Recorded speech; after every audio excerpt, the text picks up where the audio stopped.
pressure.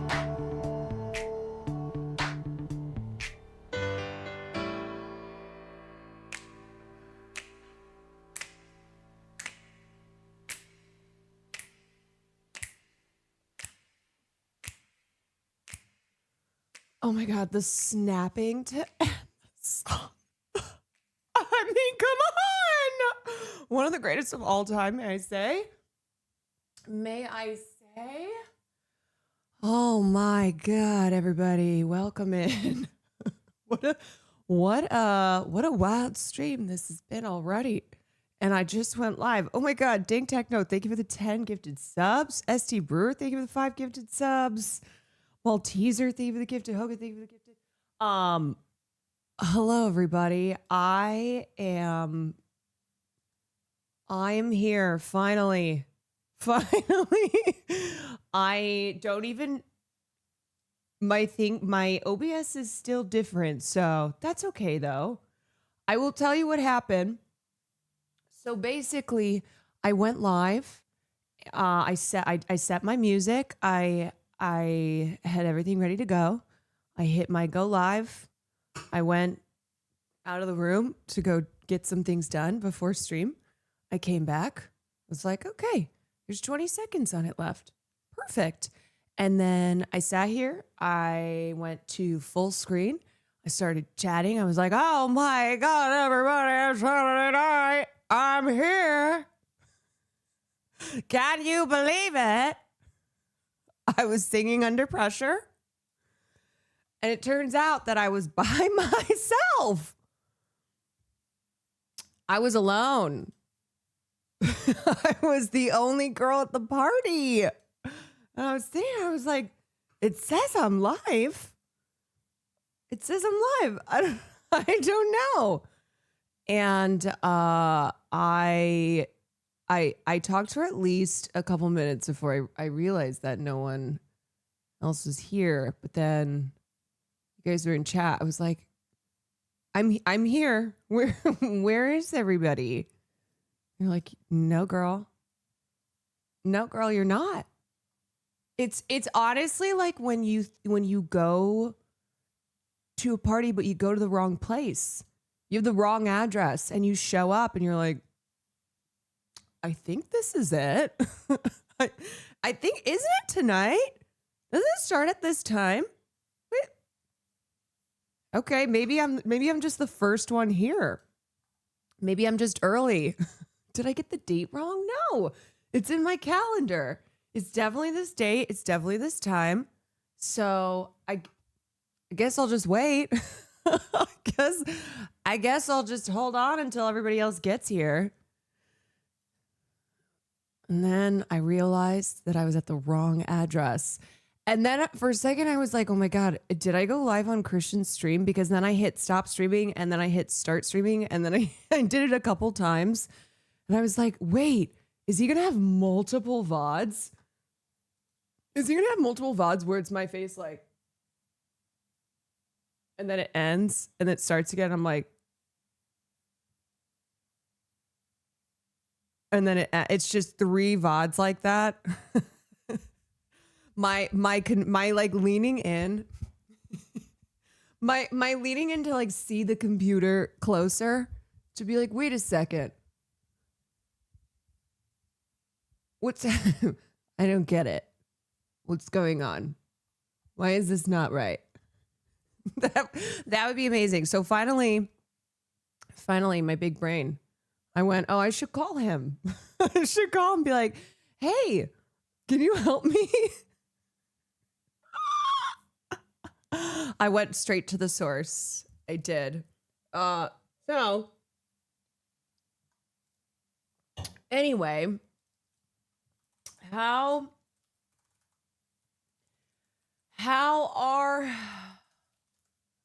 are we doing?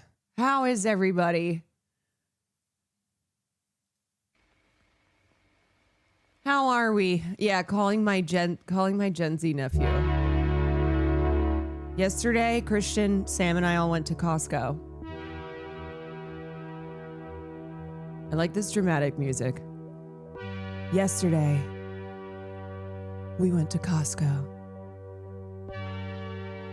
And an old lady turned to us and said, "Do you kids know if I can use cash to buy a hot dog?" And because I'm Gen Z, I went, "What's cash?"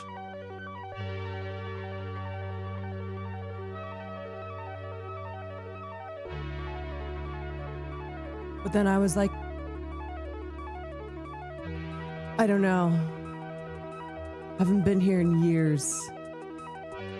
Do they even have hot dogs still? And I turned around and I saw the big ass sign that said $1.50 for a quarter-pound motherfucking hot dog.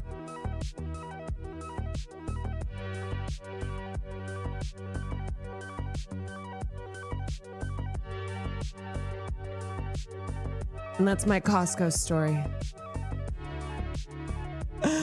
Oh, how many edibles did you take today? None. Absolutely nothing. This is all vibes. This is completely sober. I've only even had a couple sips of Celsius.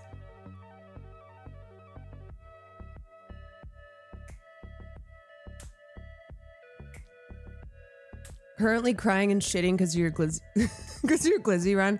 I will say, I think that hot dog has been a little tough on my system today. Or maybe it was the Jell-O shots that Christian made, which were so good. They're very, very good. It should be known I was the only one in Discord who had faith you would go live tonight. I was always intending to go live tonight. And like I said, I went live at 6 o'clock-ish, close to it. And then no one was here.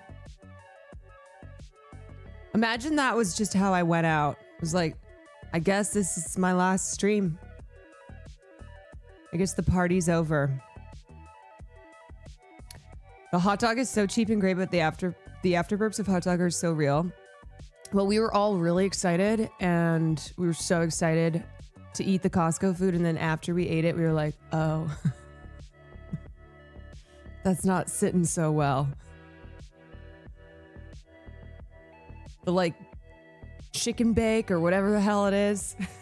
It's the type of thing where you're like, oh yeah, it tasted good, but I don't think this is gonna go down smoothly.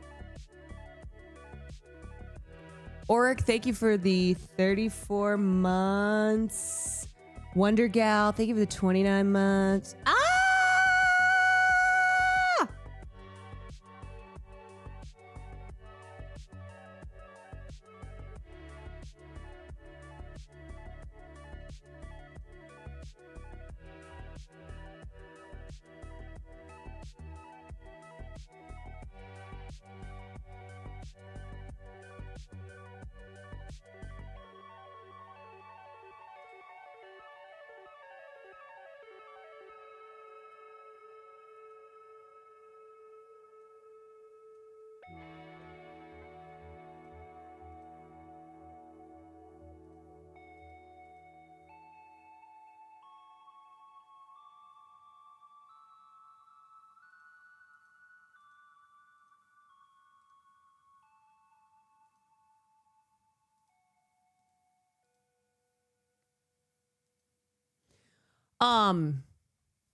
What was I? Wait. Oh, wait. What was I doing? Oric, thank you for 34 months. Wonder Gal, thank you for 29 months. Dr. Slippy Fizz, thank you for the 5 months.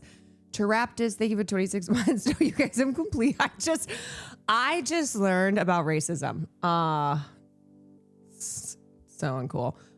Concuss, thank you for the 39 months. Riverboat Jack, thank you for the raid. So sorry. I missed your raid, but thank you.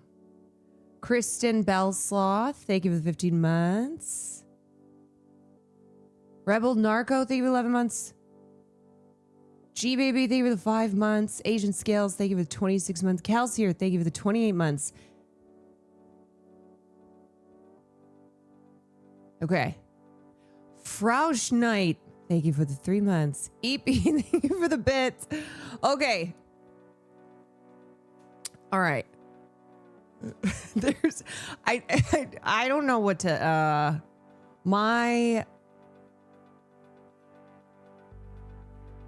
this is, okay,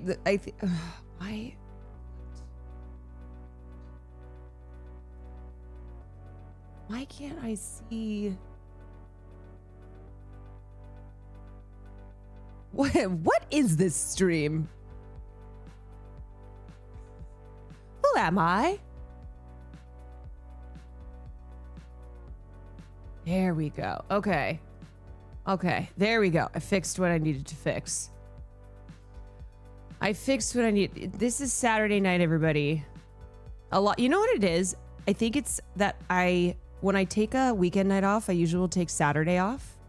So when I do stream on Saturday, I think I'm extra weird. I learned about racism and it broke my mind, and then I just fixed racism. So call me Barack Obama. Barakalaka. Okwana.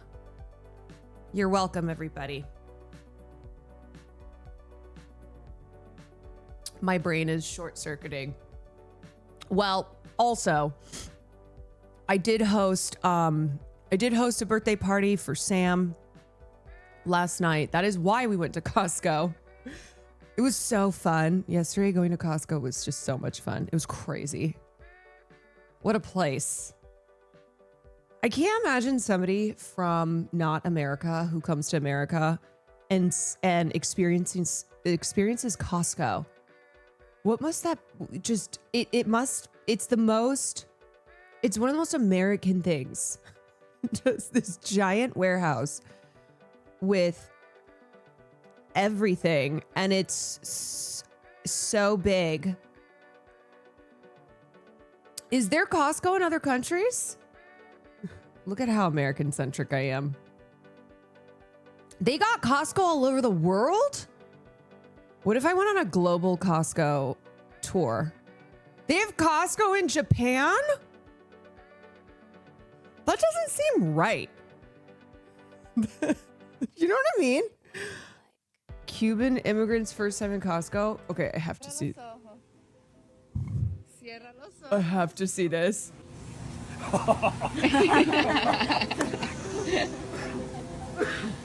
Yo me puedo llevar eso para la casa. Oh my God, he's so happy. Tú solo. This was me yesterday, but with red Solo cups. I was like, there's so many. There's so much meat here.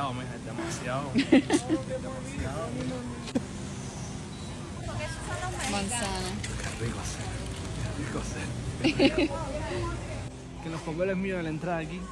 When I came here, it said I was an alien. Now that I see this, I am an alien from another planet. You never think you'll get here until you step foot and say, wow, it's real. Because you just see it in the movies. Wait, do they have Costco in the movies? This is really hard to see. It's emotional. Oh my God, I love this man. Did you? If I liked it, of course. Wow. It's like this is what you see in the movies. That's how I also felt when I went to Japan for the first time. I'm like, oh my God, it's like how I've seen it in the movies. It's, oh man. You look at that, you go, this is enough food for everybody.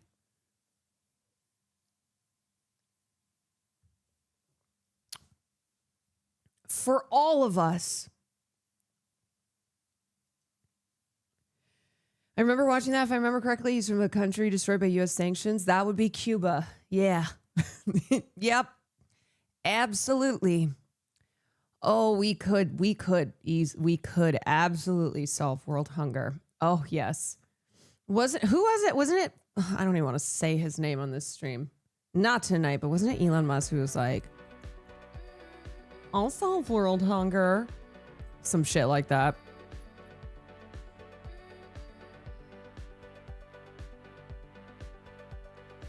And then did nothing, of course.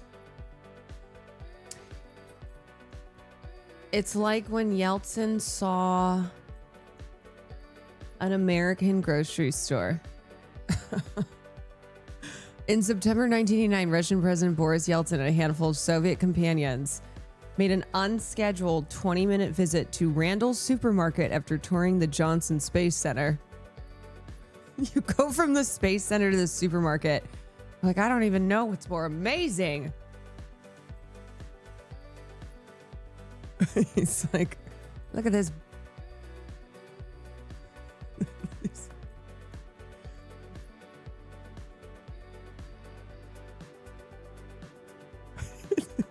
It's like the same vibe, Space Center and then grocery store.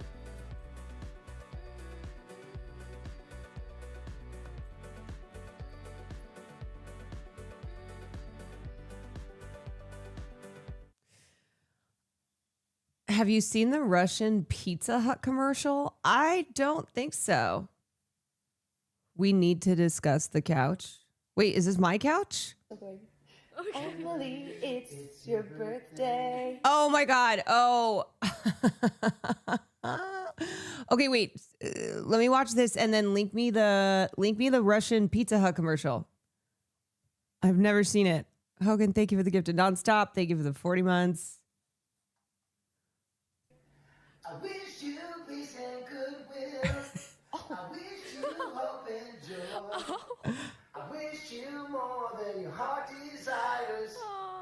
And your first kiss from a boy. Okay, our couch is big. I will say this makes it look like we're a mile away. Happy birthday, Emily. Emily, it's your birthday. This is just how they make couches in French Polynesia. Oh my God! Who's in chat saying long ass couch? It's the whole family. We got Paul, we got Caroline, we got Will singing for me. I'm so touched. Long ass couch. Happy birthday, Emily. Aww. Emily, it's your birthday. It does. I will say we do have the most fucking pillows that anyone can have. It is hella pillows. Yeah! Happy birthday, Emily. Do we even live in the same state? No, we don't. Okay, like I said though, two bros chilling on their couch, 5 feet apart because they're not gay. That's right. We have a couch. We have a couch that is that long, so nobody thinks that we're gay. You could solve world slumber with those pillows. You could. Yeah.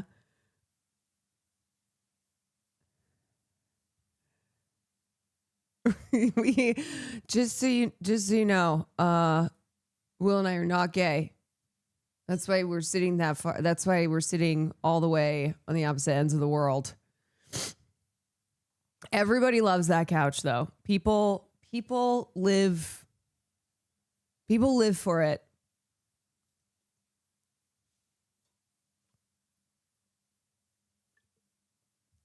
Yeah, we're just roommates. We're just roommates. Okay.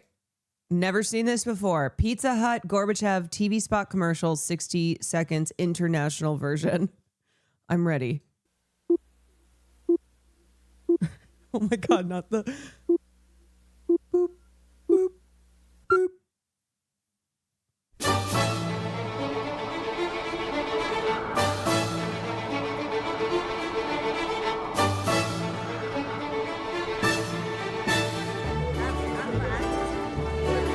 Это Горбачев.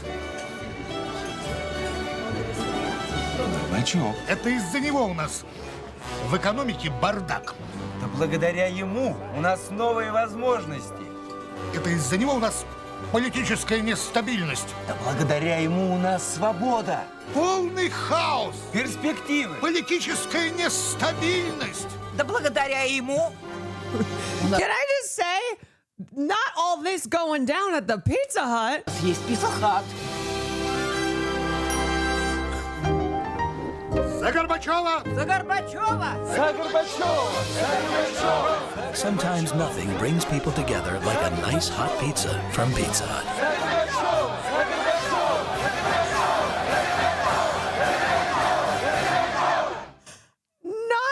Not some of the shittiest pizza ever solving any political dissidents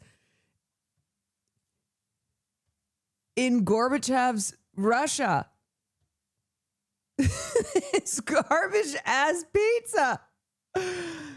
Somebody said this is why the USSR collapsed. He tried to out Pizza the Hut. You cannot out Pizza the Hut.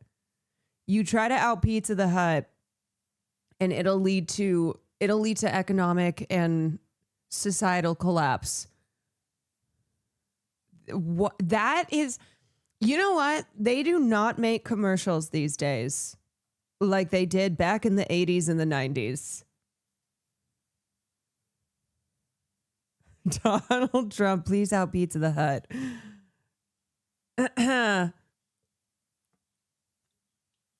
Ain't no way you're dissing Pizza Hut. Pizza Hut sucks ass. When you eat a piece of pizza from Pizza Hut, you don't know the difference between the cardboard box that it comes in. And I will stand on this. Pizza Hut, you know when they say there's no such thing as bad pizza? Pizza Hut goes, hold my trash ass pizza. Pizza Hut enters the conversation. You were not hungry enough? All I will say is if there's a zombie apocalypse and we end up taking refuge in a Pizza Hut, it's also BDSC. Fuck that shit. Exactly. That's why it sucks ass. If we ended up taking refuge in a Pizza Hut, I would fling the doors open and I would run right into the arms of the incoming zombie horde. If I looked around, I said, fuck! Of all places, we're in a goddamn Pizza Hut? I'm out.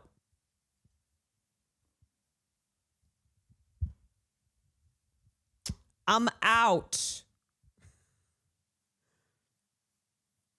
Pizza Hut was one of the biggest fall-offs in history, but will never be as bad as Papa John's. I don't know.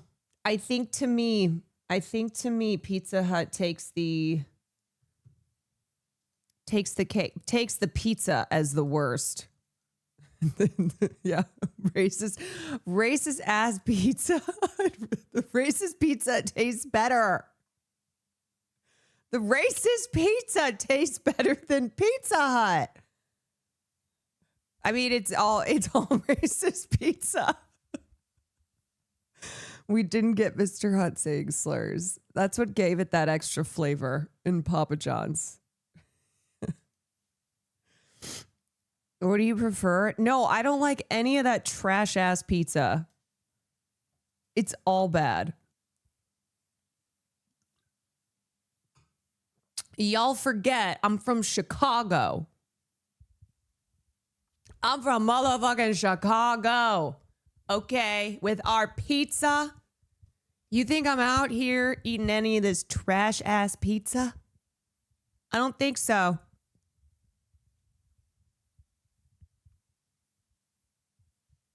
Okay, now here comes the deep dish haters. Here comes those of y'all who think that you're really something because you don't like deep dish.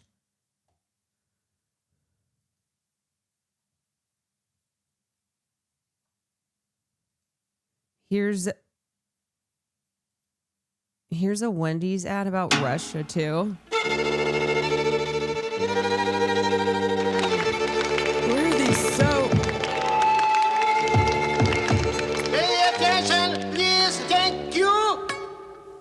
Is next day there? Really nice. Is next evening there? I love watching a commercial and gun to my head, I'd be like, no idea what this is for. Very nice. Having no choice is no fun. That's why at Wendy's, every hamburger isn't dressed the same. You'll get your choice of fresh toppings, fresh tomato. It's like, let us do the most random thing possible and then be like, hey, but how about Wendy's? Fresh lettuce, fresh onions, cheese, bacon, and more. Having a choice is better than not. Is next swimwear? Okay, this queen is slaying though. I know people are hating. But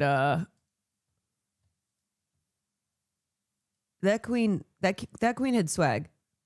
It's saying you have no choices under I know. It's saying you have no choices under communism. So how about Wendy's? How about Wendy's? Where you can choose if you want a single or a double. Now that's choice. Rumor has it this ad was banned for being offensive. However, this was not the only spot to poke fun at Soviet Russia at the time. Wendy's brought down the USSR. Do you know this classic ad? Say you're getting tired of lettuce and tomato hamburgers in this town that don't quite make... Is that Jason Alexander? Yeah! You say that just once you'd like your hamburger hot and your lettuce and tomato cool and crisp all at the same time? Yeah! Well, I love how theater coded so many old ads are. Say, you got it. I'm talking McDonald's new lettuce and tomato hamburger, the McDLT.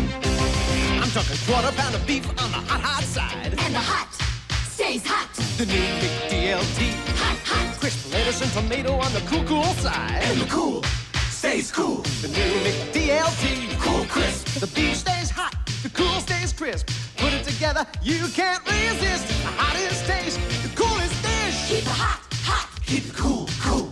McDLT. McDLT. Hot. This is what they took from us, everybody. Beefy McD. Cool crisp LT. McDLT.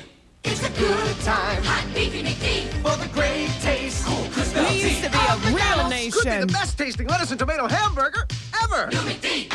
LT. This is what they took from us. We used to be a real nation. Snorting cocaine and dancing in the streets about a hamburger. That's the world I want to return to.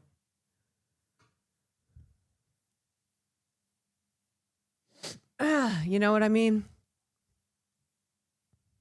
You know what I'm saying? Life has no sizzle anymore. Everything is just monochrome and boring. There's no flavor. There's no style. Everything is just beige and boring and all fizzle and no sizzle. No seasoning. We lost the spice. We really did. Okay, Ashley, I will look at this. I really need you to see this. Yes, you linked this 1, 2, 3, 4, 5 times. 5 times. So clearly this is the thing I need to see in order to solve all the problems in this world. I will be able to fix... I will be able to, this is the key to ending capitalism. Okay. There's this AI slop account called Chicago Sanitation, but it's not regular AI slop. It's like intentional slop. And all of them are supposed to be ads or PSAs for Chicago Street and Sanitation and their mascot Trashy, but the videos all have one really white guy and 9/11. Okay, now I feel high. What the hell does 9/11 have to do with anything? Want to trash Chicago streets and Well, actually, it's 9/11 has to do with everything. sanitation. Trashy. Want to trash Chicago streets and sandy. Trashy. Want to trashy sandy. They can eat them piece of sign you want to buy some moments, read them, test them fresh. Go! Oh, the humanity. Trashy. Want to trash Chicago streets and sanitation. Trashy. Want to trash Chicago. I'm sorry, was that the planes flying into the towers? Oh, the humanity.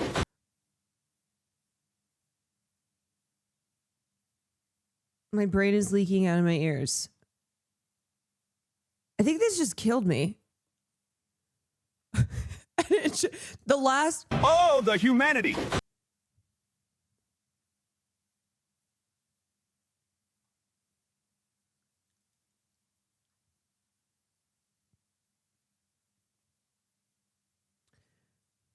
Who is this? Who is this for? What is this? All of them have the same events. Really white person or people. 9/11 occurring. Text displaying Rob Blagojevich victory speech. A person huffing computer cleaner. And people eating meat for some reason. Of Lincoln. Illinois has no penis problem. Illinois penis is big penis. Indiana penis, bad, stinky penis. Gary, Indiana, big penis. Al-Qaeda bomb plot use land of Illinois.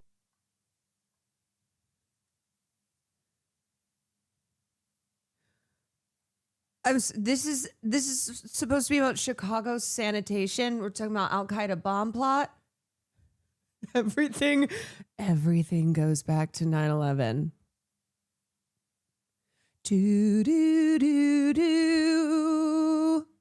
The cutoff of Al-Qaeda bomb plot just cuts off right there. It's like someone trying to make YouTube poops with AI. It does feel like that.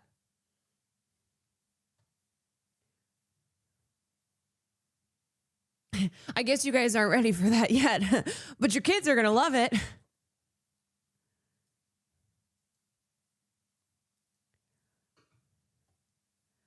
I don't even know what the hell to say. What the fuck is going on? What is going on? Is this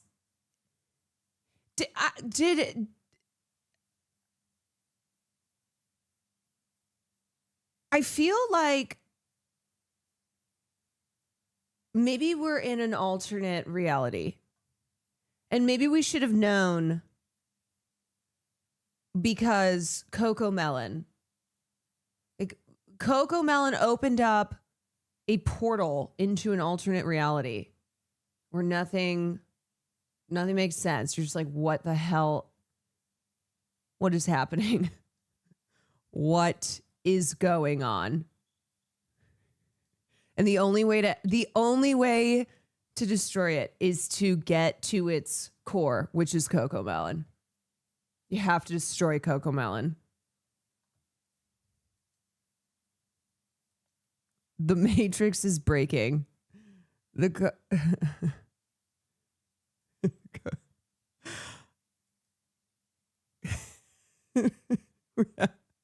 That's the only way. That's the only way to destroy it. We must destroy Coco Melon. We're like hooked up. Our brains are just hooked up to this giant Coco Melon reactor. And it's just feeding us shit like 6-7, skibbity, Al-Qaeda bomb plot.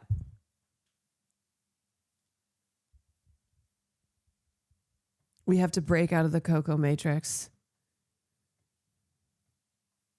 It says 12.8 thousand followers. The Department of Streets and Sanitation is one of the largest non-emergency departments with a team of over 2,000 employees who provide... Were they hacked? What is this? What is this?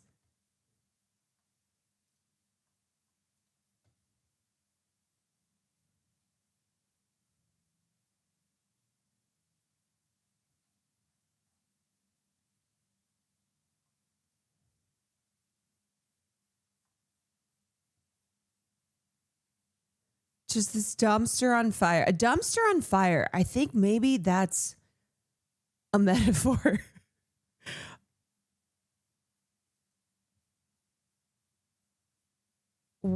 I don't know. I don't know. I'm not high enough for this. I don't know if there's enough weed in the world. I don't know. Now Bush did 9/11. Iraq war bad. I'm liberal. Let's do some amphetamine. Want a tweak? Amphetamines are not only bad for you, they're also illegal. No. Oh no! Learning disability saved me, George. Yo, Trashy, check this vibe. Bush did 9/11. Iraq war bad. I'm liberal. Let's do some amphetamine. Want a tweak? Amphetamines are not only bad for you, they're also illegal. No. Oh no! Learning disability. No, that's just XQC. I'm just watching an average XQC stream. Did Bush did 9/11. Liberal did. Amphetamine. Did. Completely standard. This I understand. I've seen this before.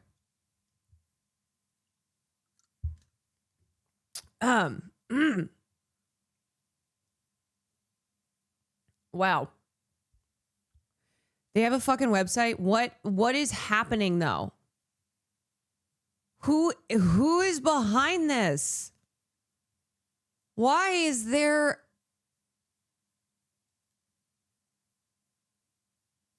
what type of internet connection do you have? I feel like I shouldn't answer this question. This feels like a trap.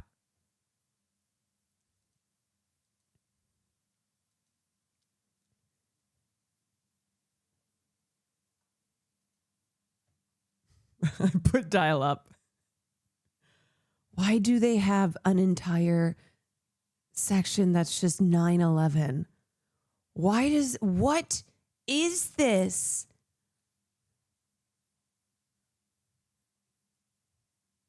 What is going on? Why are there old dealership ads from 9/11?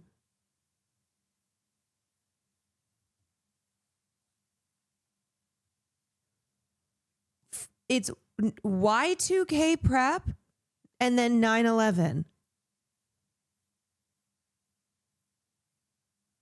Why does this feel like the weirdest time portal? Is this someone's art school thesis? Is it because you click dial up? I don't know. I don't know. This is the weirdest fucking time capsule. Why is there Destiny's Child? Is it because we've been transported back to 2000? What's under FOIA? Select all squares with Pearl Harbor. If there are none, click skip.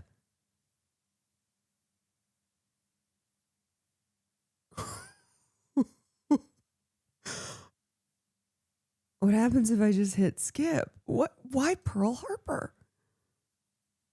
I feel like I'm going to get arrested. I don't know. What have I become a part of?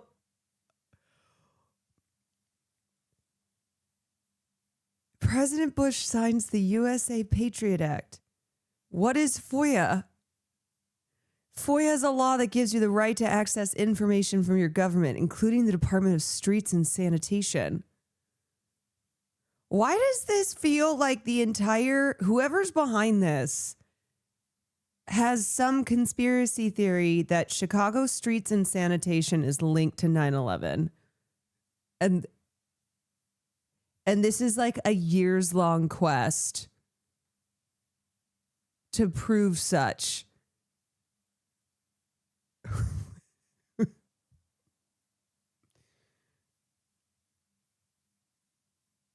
This is so fucking weird. It's so weird. It's an ARG. Chicago Streets and Sanitation, Y2K Fever Dream webpage. I stumbled across the Instagram account at Chicago Sanitation. It's a fake account, obviously, impersonating the Chicago Streets and Sanitation Department. They post strange brain rot AI content involving their mascot Trashy and the videos often include references to 9/11 for some reason. The videos often depict something of a PSA targeted towards the youth, and many Instagram users get a kick out of these videos. Linked on their Instagram page is a website. This is where it gets really interesting. If it seemed normal before, just hold on a second. This is a website designed to look like an old webpage about this fake version of the Chicago Streets and Sanitation Department from 1999. On the website, there are a few links at the top as follows: Y2K Prep, 9/11, a live map, report odor, and FOIA. There are also several links down at the bottom of the page relating to different sanitation endeavors. These sections are worth checking out, but the part that I can't really understand is the department contacts link on the right side of the homepage underneath the commissioner's photo.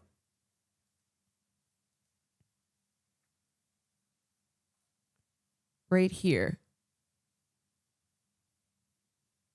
What the hell? Clicking this link opens a web browser within your web browser with a page that looks like an old City of Chicago website from the early 2000s. On this website, you can navigate to other websites through hyperlinks on each page. There's such a large amount of articles, documents, web pages, and certain links that take you to Wayback Machine, archived websites, and documents. What any of this means, I don't know. But this has been piquing my interest all day, and I can't stop thinking about it. I've only dug as deep as I can for now, but I would appreciate any help from others that may have more insight as to what this is. What it is that maybe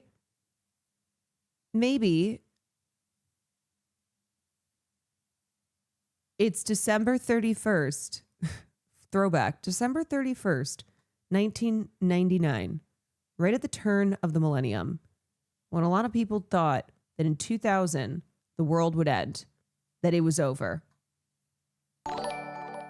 and that we would go to hell or something. I don't know. Maybe it happened. Maybe we've been stuck. Sam! Sandwich ride! Everybody. Yeah, yeah. Say happy birthday. Yeah, yeah. Happy birthday, Sam. Uh-huh. Happy birthday, Sam. All right. Happy birthday, Sam. Uh-huh. Happy birthday, Sam. Banana. Yeah, yeah. The funniest is if she's not even here. Okay. All right. That's certainly a song. Dot, dot, dot, dot, dot. I'm here. Sam, you'll love this. I went live earlier, but I thought I did. But it turns out that I was live, but I wasn't live.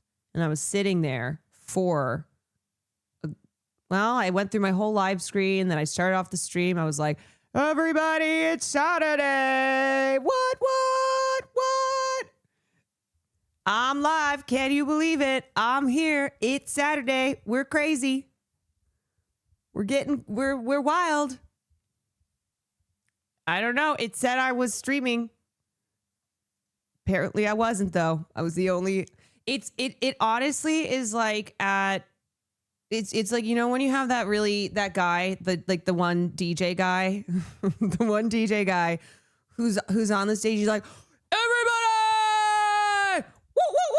He's got like a horn, and it's like he's at like, I don't know, he's at like an old person's bingo night, and everyone's just kind of sitting there, and no one is responding. It's just this guy putting on a show for himself, I guess. Anyways, excited to see you tonight. Ah ha ha.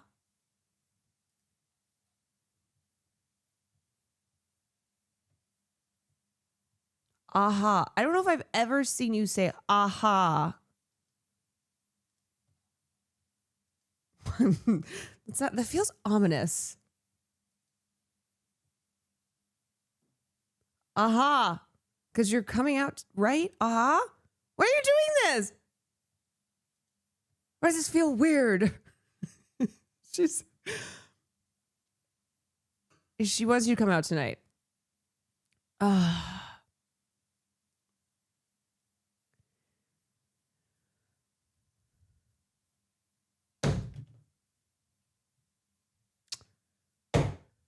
Listen, it is her birthday. I know. I spent all yesterday. We went to Costco. We had a birthday party for her. And then we had a sleepover. And then she was here. And then she went home. And it is still technically her birthday. So you're sick of her? I am done with her. Okay, well, I was planning on doing a short-ish stream, so don't come out, because if you come out and I decide to go home and play Minecraft, I'm going to feel bad. No, I am going to come out now. So you are going to have to stay. You are going to have to stay, but I will not be there until a little later, because I am a half hour behind on stream, considering I went live just to myself. I was just streaming for one, and that one was me. So I'm a little bit, should I just leave my stream up? You want to know the craziest thing? I had a dream last night. That my stream was just live. I don't know. And then I was somewhere and I pulled up in my stream and it was live. I was like, oh, I'm live. And it was anonymous, was just somehow had gotten into my computer to like play videos for people. Cause they were like, does she know she's live? And I was, wherever I was looking at my stream like, yes, I'm here. I know I'm live, but I couldn't respond to anybody. I don't know. This doesn't make any fucking sense what I'm saying. I got you. Yes. So it was somehow I was live, probably an anxiety dream, probably. And I went, oh my God, I'm live. What's happening? And then Anon just jumped in, figured out how to play some videos. It was probably like fucking Coco Melon or some shit, but it was keeping people entertained.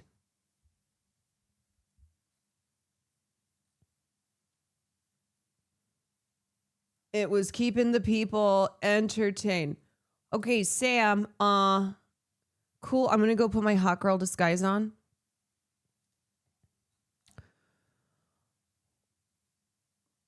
No. You did not watch Coco Melon last night. You watched the adult version of Coco Melon. Which is kind of Coco Melon, but it's for adults. It's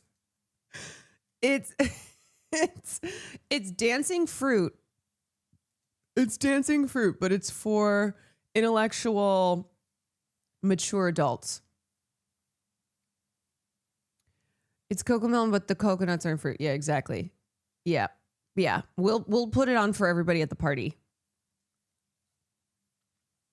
No, the fruit aren't having sex. Get your mind out of the gutter. That's not what I mean by the adult version. Will was not playing like fruit porn last night. You said adult. I just meant it was like for mature people. No, I didn't mean, it's not fruit. No, it's not like strawberries banging or anything. It's just fruit dancing. It's a black screen and there's all these fruit and they're dancing and they're winking and they're smiling. This sounds really weird. It sounds really strange. I just saw a kiwi cum shot. No, it's the reason I say it's for adults. It's because I'm an adult. And I have watched it before. I don't know. I don't know what to say here. It's not how it sounds. It's not how I'm making it sound. They like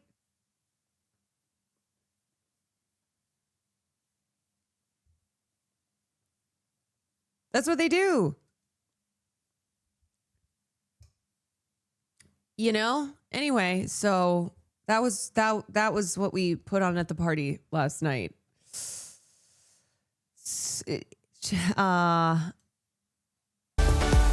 Yes. Yes.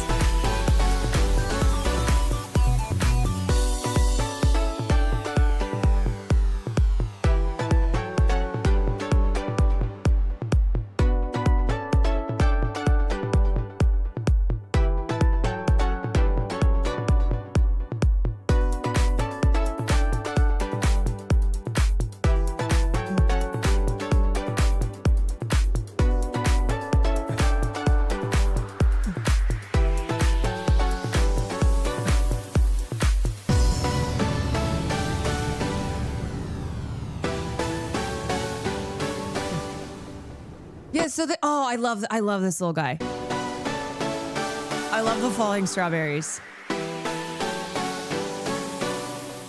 See, they wink and they smile.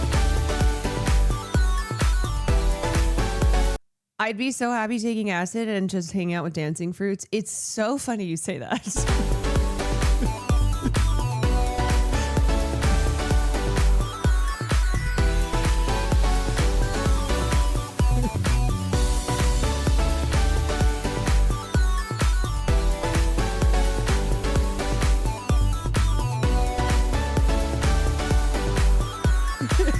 So this was Sam's birthday. Yeah, it was crazy. It was absolutely nuts. Absolutely wild. 31 years old. Raging to the Hey Bear Sensory Totally Fruit and Veggie stream. I'm at the function screaming and cheering when the blueberries show up on screen. That's what I'm saying. You will get hooked. You will watch it. You will be sitting there, standing there, whatever, and you're just like, "Where's the blueberries? Where's the blueberries? Show me the blueberries." You're like, "Where's the broccoli? Please, please, please! I miss him. I miss him. I miss him. I miss him. Please, please, please."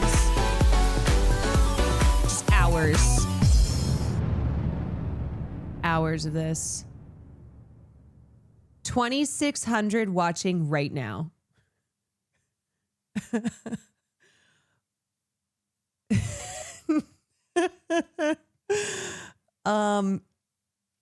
Wait, Scootish fell asleep on a pepperoni pizza? I do not remember that. Wasn't he wearing that giant inflatable cow costume? How did he fall asleep on a pizza? What? Oh, wow. Wow, everybody got crazy last night.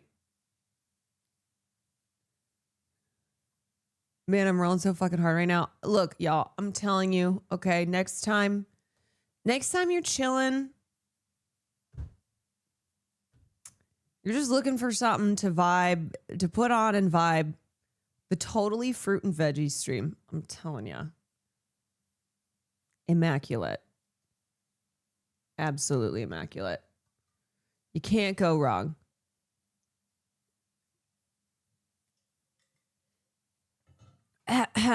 Me and my grandma just smoked some weed. Hell yeah. Grandma toke it up. me and my grandma hitting the bong. Will there be Resident Evil tonight? Yeah, wait, let's see what time. Okay, so 7:41. Knocked Ox, thank you for the 41 months. Sam, what time are you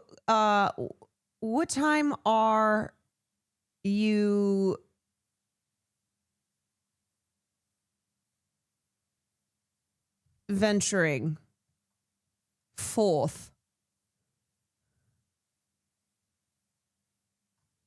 Okay. All right. I won't be. I don't want to get there, though. I don't want to get there. And then you're like,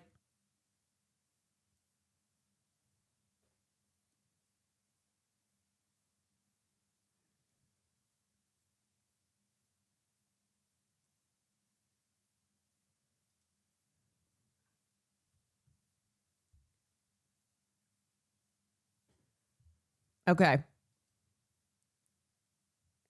All right, fine. Fine.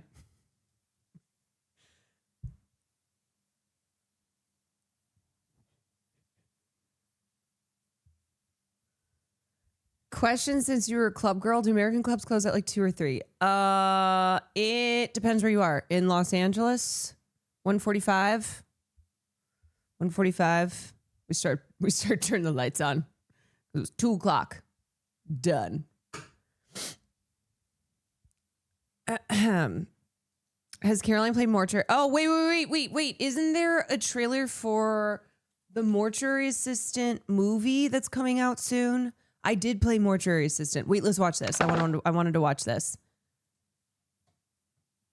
I want to watch this. I would like to do a little Resident Evil, if pos. So maybe, yeah, maybe we do that. Maybe we do that. I don't know. We'll see. My stream title is HAP Saturday, chill stream. Some are calling it the chillest ever. All right, Mr. Leibowitz, let's get you embalmed and I guess cremated.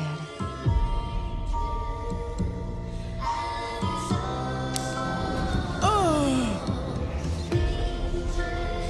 Something about teeth.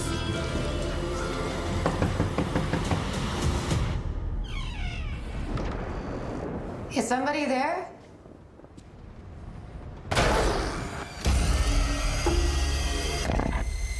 I know what you experienced was terrifying. But you need to listen to me if you want to survive. The entity will do anything to gain control. Let me in! Let me in! Let me in! Let me in! I want this to stop. Please! To banish a demon to hell, you need to learn its name. Do I have something that you want? You need to get off the phone. You have to help me. I don't know what I am doing here. The demon knows everything about you. So what do we do? By the houses of hell, I command you back!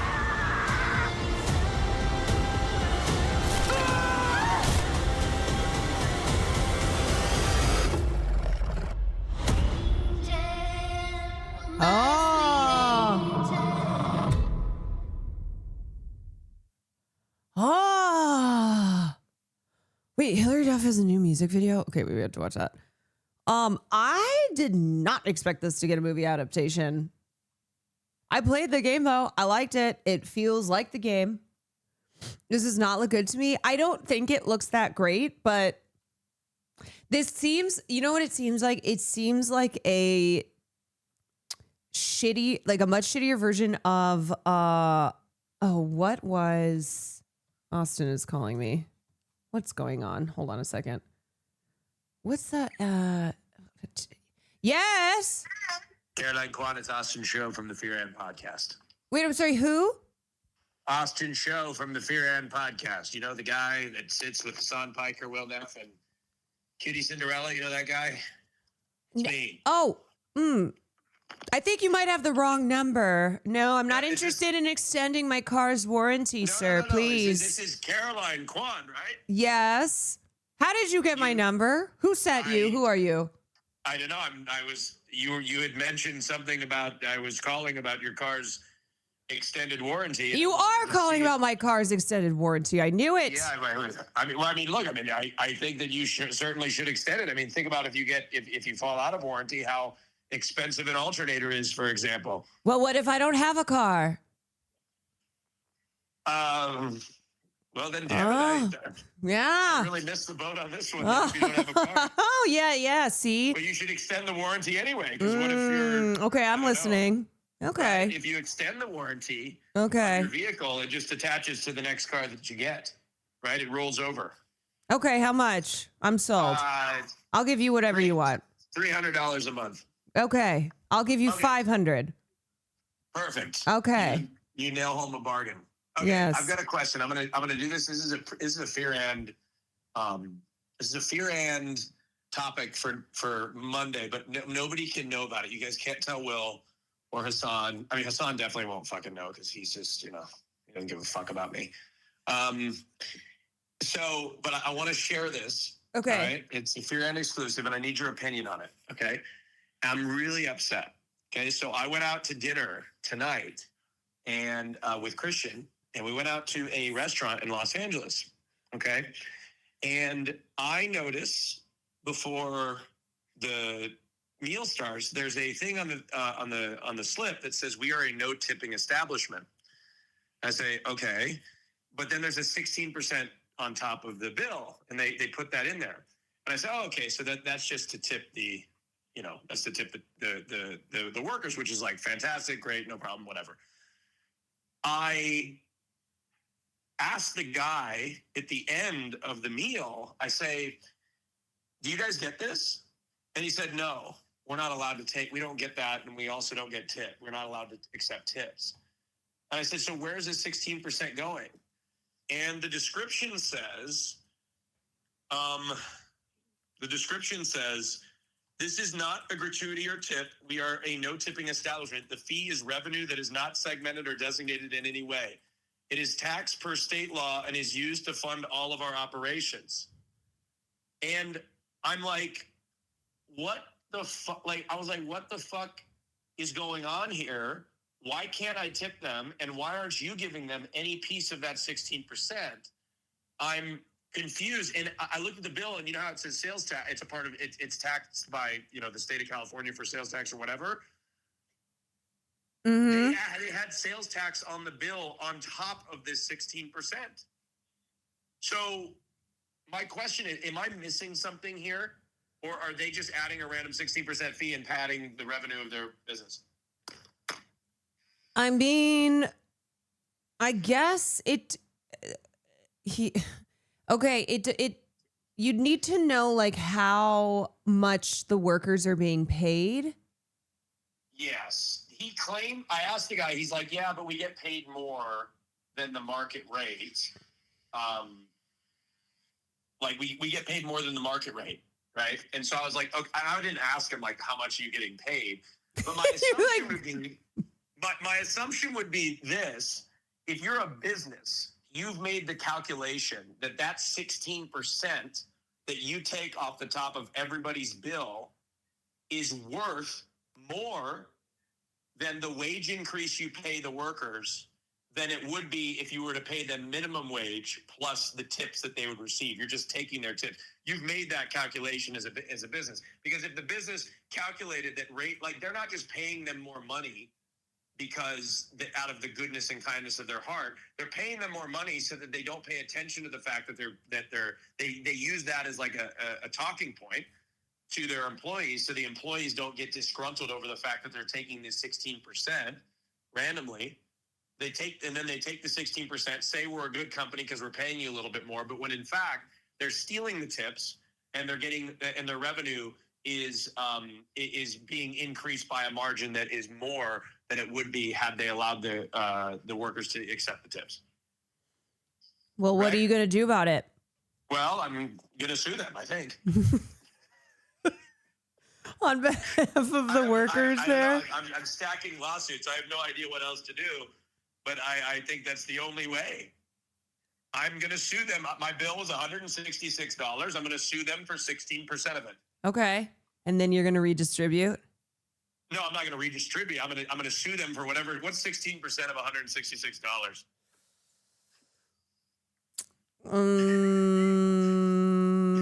100 and some. It's 100. What am I talking about? It's like $15-$20. Yeah, 15. I'll sue them for $15 to $20. I don't know. I can't do that math. It'll be like one of those. What's the banana like cost, petty Michael? Lawsuits. Okay. Right?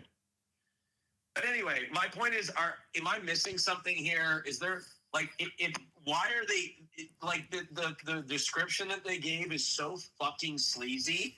I couldn't believe it. I was like, I'm made to believe that this is a like state obligation. They basically said We're taking 16%.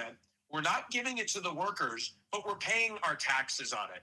But I'm like, motherfucker, you wouldn't have to pay taxes on that 16% if you didn't charge the 16%. Well, I guess the question is like, would that otherwise have been 16% filtrated into the prices on the menu? That's what it probably would have been, yeah. Yeah, I mean, I think again, it depends on the establishment, because I have been to some restaurants where I've talked with the servers there, and they're like, no, we make a really good wage, and that's why it's a no tip, and there's like this added percentage as quote unquote operational costs or whatever. And it's like, okay, but then why is that not just part of the prices on the menu and is listed as... That's what I was wondering. Well, the reason why that is this business has made this calculation that they can lure people in with lower upfront costs, because Americans typically don't think about the added tax. They don't do the math on it, right? This is why the I think it was the airline industry. This recently happened under the Biden administration. Changed the rule that airlines had to communicate the full cost of the fare, taxes and fees included in the cost, because airlines would people would not factor in the fact that there was taxes and everything else on top of it. Right? It's like the U.S. has a huge problem with hidden fees, right? Hidden fees here, hidden fees there, taxes here, taxes there, and these companies have made a calculation that if we can lower the upfront cost, right, and sort of hide as many fees as possible elsewhere, that we will sell more, and it works. It works. It's like what Ticketmaster does it, right? They lure you in with a particular fee, right, or a price of a ticket, and then they tack on like sometimes 20, 30, 40% on top of it. So are you looking for me to confirm what you have come to the conclusion on, or? Yeah, I wanted to see if I was missing something, but I wanted to validate myself publicly. Well, what did everybody else say who you were with?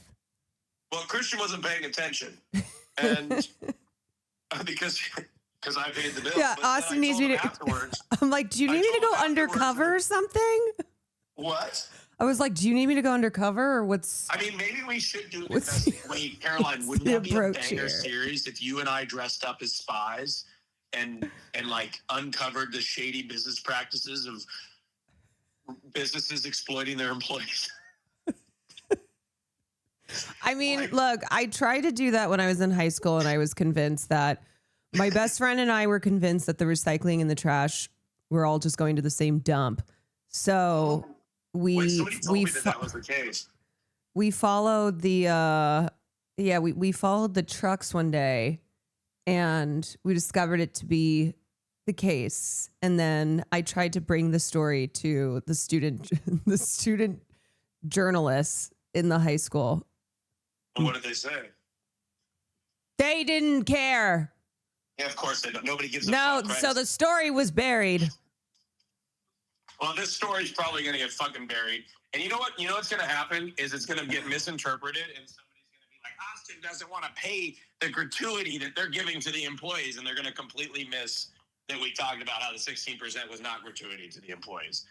And then how are you already getting hypothetically one guide? Because I can already see the Nebraska chatter. And then there's going to be a type of person that goes, well, they're getting paid higher wages, which is why they charge that 16%. So you're against higher wages. And then my argument is going to be, well, no, I'm not against higher wages. I'm against the fact that they're taking tips away from the employees, which would ultimately lead to them having a higher wage. What? Why are you snapping at Christian? Because he called me. Excuse me. I'm talking with Caroline. The girls get it. The girls get it. You're pissed. I'm fighting for the rights of these workers, for God's sake. What are you doing? What the hell are you doing? Watching football? Oh, please, Austin. Like, you don't watch Like you're not watching the game too. I'm in the trenches. Nobody. I was watching the game. Nobody is doing. Wait, you're just using my cologne? I was wondering where the fuck my cologne was. Yeah, it was in your fucking suitcase. Austin stole my stuff. Wait, I thought I was waiting on us. You know who's really fighting for workers? Hassan Piker, and you're currently making him wait. Well, he clearly. Well, wait till I tell him this on the podcast. He's really gonna. I'm telling you, this is gonna be a huge ordeal. I'm going to CNN and Not MSNBC. CNN. Okay, fine. What's a good outlet? There's no good outlets, Caroline. Where the fuck am I gonna go? NPR. Okay, NPR. Okay, I don't know where to go. I can't even go to CBS. CBS anymore. News. Fuck. Yeah, CBS is just state media now, right? I don't know. Well, I don't know. I'm gonna.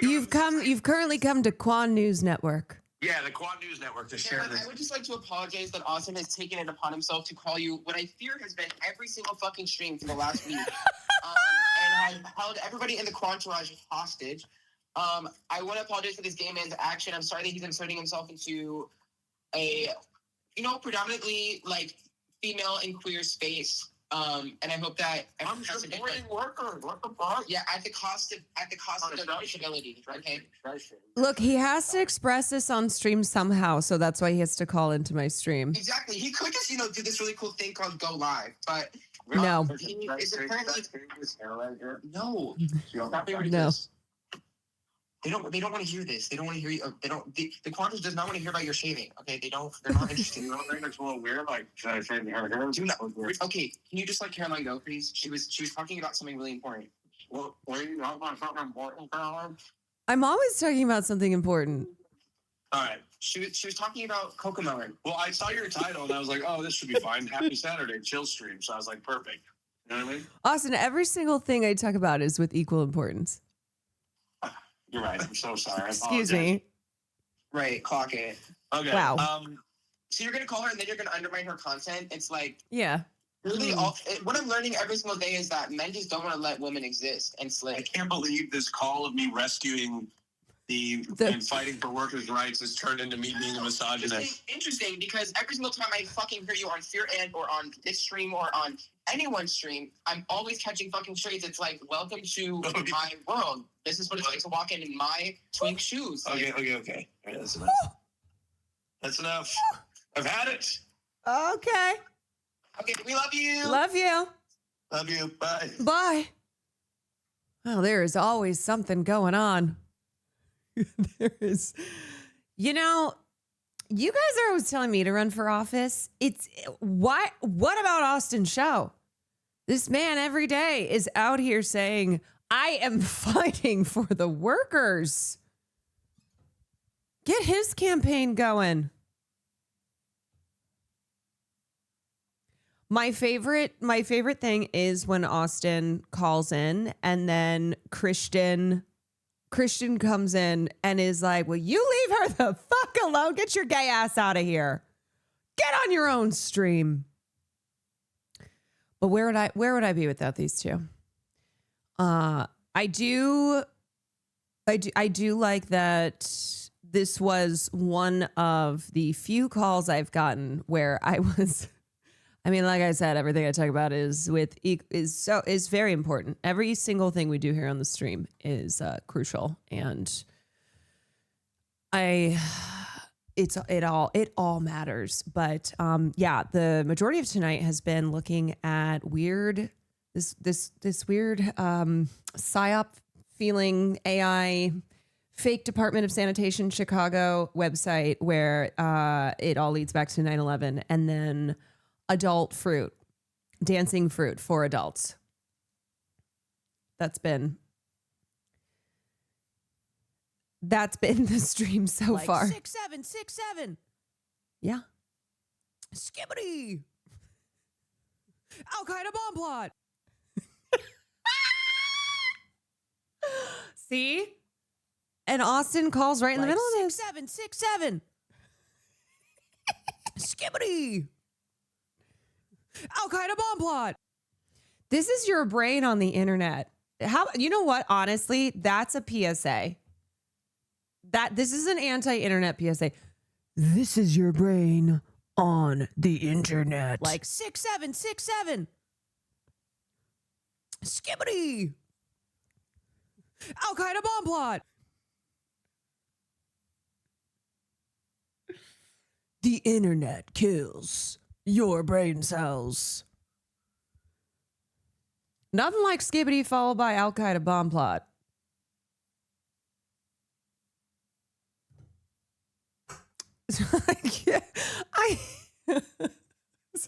You're too high for this? How could you be too high for that? How would you be what? You're too high for Skibbity Al-Qaeda bomb plot 6-7.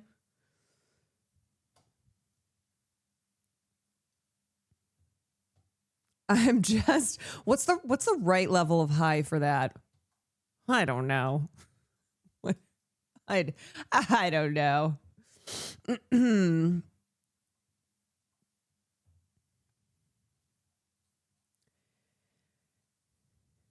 Any thoughts on the Christian Peach feud? No comment. I support women and I support the gays.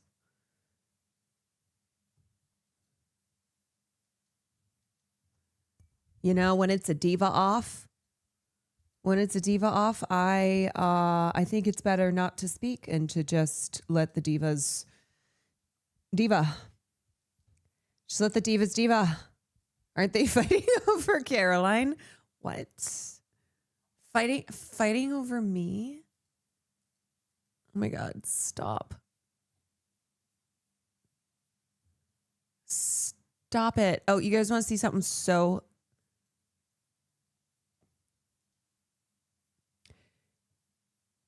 You want to see something so fucking classic of the Oscars? When somebody, who was the chatter who, when I was talking about whatever films I've watched or was planning to watch, they're like, are you an Oscar? Are you an Oscar voter? I said no, because if I were an Oscar voter, I wouldn't watch any of these movies. Anyway, they have released the yearly Oscar, well, there's a couple of them, but the yearly Oscar anonymous voting, like people who talk with Clayton Davis at Variety, and they're like, yes, I'm an Oscar voter. Yeah, I did not watch these movies. That's why I need to be anonymous. Must remain as such. And here, so classic. It was just, here's the revelation that matters. It was just an accident, while admired and respected, may not have the broad support to crack picture, director, or screenplay. Some conversations with voters also suggest it could be one of the big snubs of the day, including an international feature where the race is surprisingly competitive. That movie, It Was Just an Accident, never came up in my algorithm, one voter admits. I don't know what that is.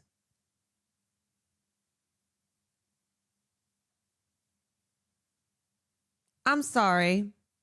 That movie? First of all, put some fucking respect on It Was Just an Accident. The film that Jafar Panahi won the top prize at Cannes for. What do you mean it never came up in my algorithm? Are you an idiot? Excuse me. This is what I would have said to that person. Excuse me, I have one question. Are you fucking stupid? Are you a stupid person? You're a real idiot, aren't ya? Aren't ya? Yeah, you're pretty goddamn dumb. You're kind of a dumbass, aren't ya? Just admit it. Just say it. Just say it. I'm a stupid little fucking idiot. I'm a real dumbass. Yeah, it's okay. Just admit it. Just say it. Dang, Techno. Holy shit. Thank you for another 10 gifted subs. Hogan, thank you for the gifted. Who else have I missed? Knock Talks, thank you so much. what are you doing? You're a fucking Oscar voter and you're saying it was just an accident, which is a film you should be aware of. You should at minimum be aware of, let alone have watched. It didn't come up in your algorithm, so you don't know what it is. What is in your algorithm? Huh? What, is it just like Elon Musk tweets? Is that what your algo is? Is it dumbass AI videos of like kittens, I don't know, doing armed robbery? Is that what's in your algos? You're like, yeah, I don't know what that movie. I've never.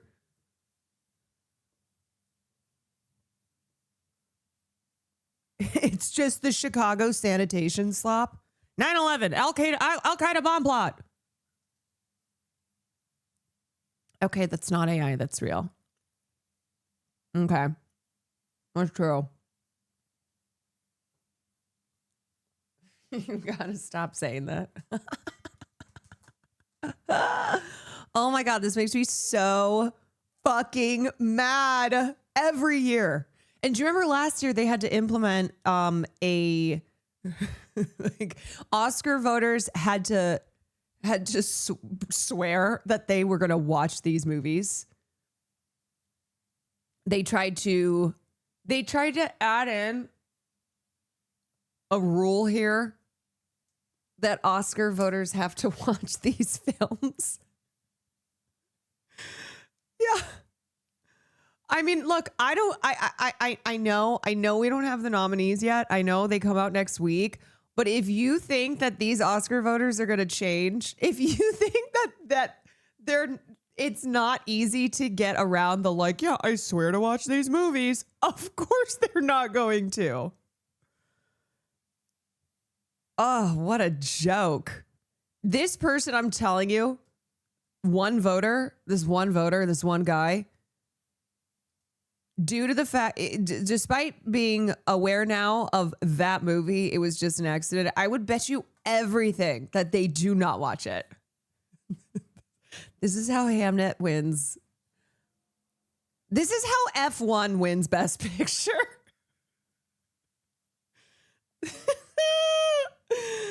Oh my God. Whoever said that quote is white guaranteed. Oh, it's so embarrassing. Kirsten Dunst. Oh my God. Kirsten Dunst. Jesus. I'm sorry. Kirsten Dunst should get to beat the shit out of all these Oscar voters. Accidentally voted Timothy in Best Leading Actress, and it's not letting me edit.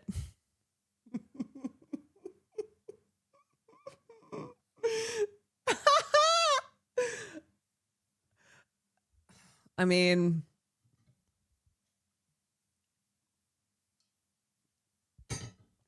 Timothea. Watch Timothy get nominated Best Actor and Best Actress. Kirsten is the only one who should get to vote. You know what? At this point, yeah. At this point, Kirsten Dunst is the Academy. Kirsten Dunst is the only person. You have to prove, you know what it should be? You should have to prove to Kirsten Dunst that you have actually watched these fucking movies. She strings you up to a lie detector or something like that. Submits you to torture to test your knowledge. See if you've actually watched these films.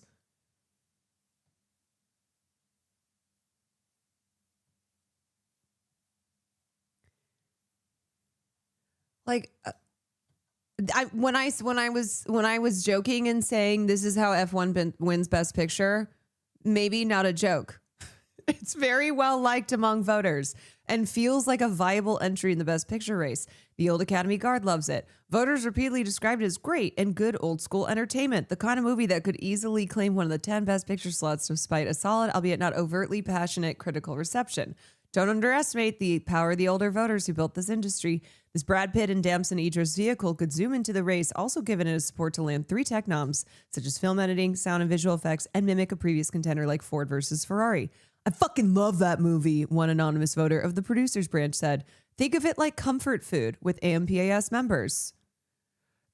This, and then in the next paragraph, you got that mofo going, I don't know what that is. It never came up in my algorithm about it was just an accident. Ooh, we got to burn it down. Ooh. It got a PGA nom. It has a non-zero chance of getting a Best Picture nom. RIP. You know what? This is just how it wins overall. Oh, boy.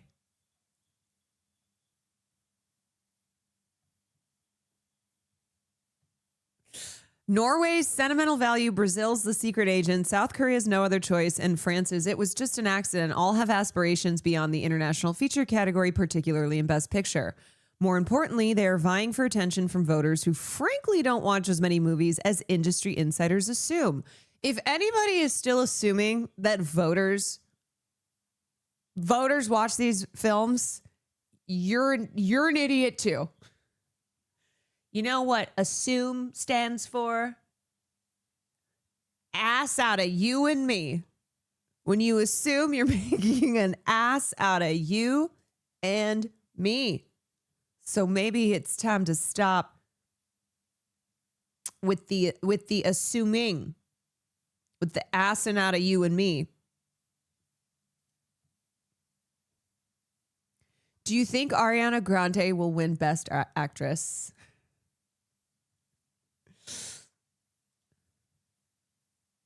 Absolutely.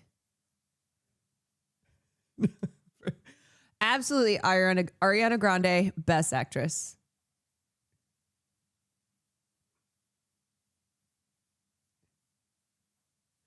If it makes you feel better, I've never heard of any of these. You are not an Oscar voter. You are not in the Academy. It is not your job to know these because you're not voting on them.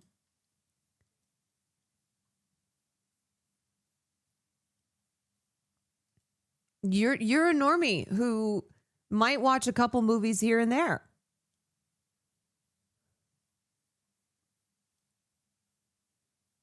Maybe they are an Oscar voter in this chat. Yeah, maybe. Maybe this is the one chatter. Maybe Purple Angel is actually the one chatter we have who is an Oscar voter. And they were like, oh, what's a movie? How do we get you and Will to become Oscar voters? I'm just going to tweet at Kirsten Dunst and be like, hey, girl, you know how none of these idiots actually watch these movies?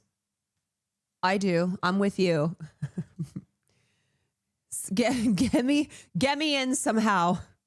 Put me in, coach.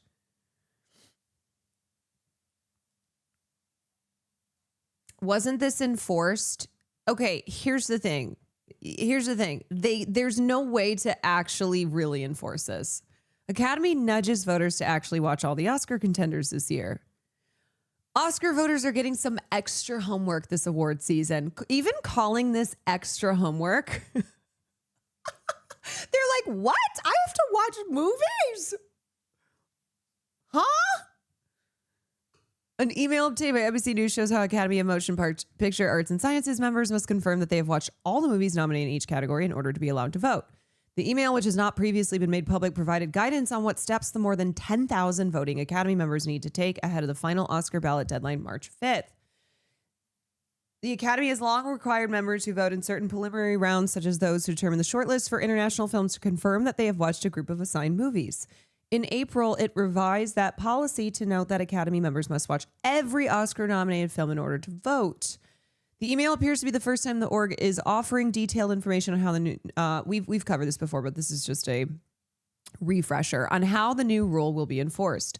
To be eligible to vote, members must watch all 5 films in each Oscar category and all 10 in the Best Picture category. You do not need to save movie stubs, tickets, or receipts, the Academy wrote. This is an honor system. So back to me saying, ain't no way this rule is going to change people actually watching the movies.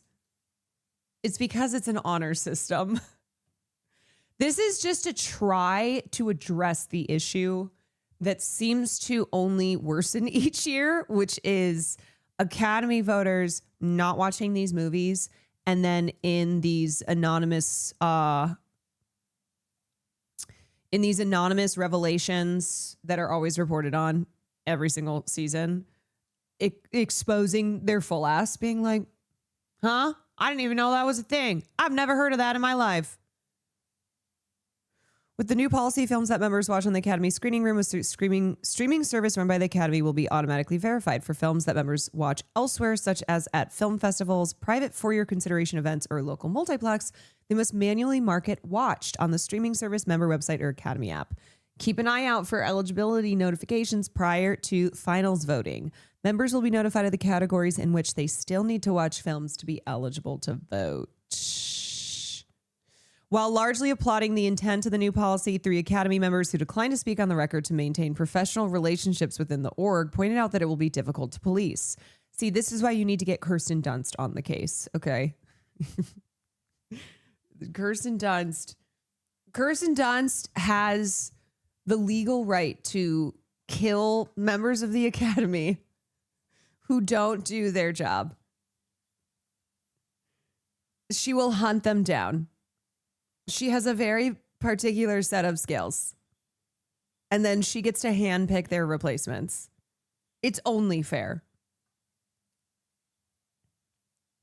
While largely applauding the intent of the new policy, 3 Academy members who declined to speak, partly the new rules timing reflects an evolution in how Oscar voters watch the nominated films. In 2019, the Academy made its Best Picture nominees available on Academy Screening Room, and now the org has its own data about who is and isn't watching the nominees there. And you know what people will do too, because they're extra shitty.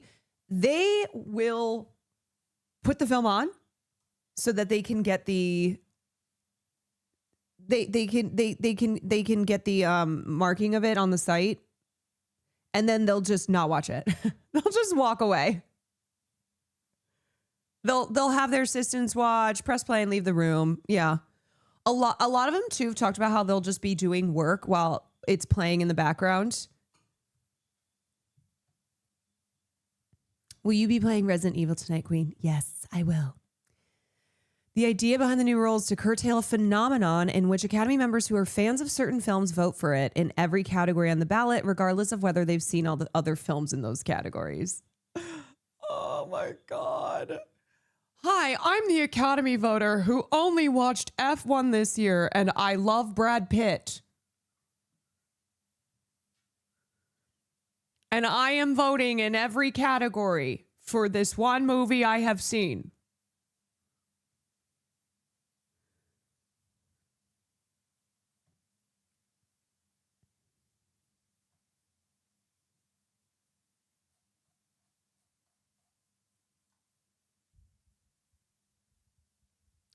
I watched one movie.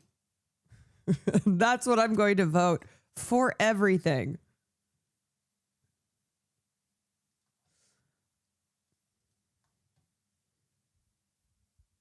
The ones who don't even vote for the animator dog categories because they don't care. They don't give a shit. They straight up don't care. It's like maybe they've seen a couple pictures that are nominated for best, a couple films that are nominated for best picture. You think that they're watching, you think they're watching foreign films? You think they're watching documentary? You think that they're watching animated? Hell no.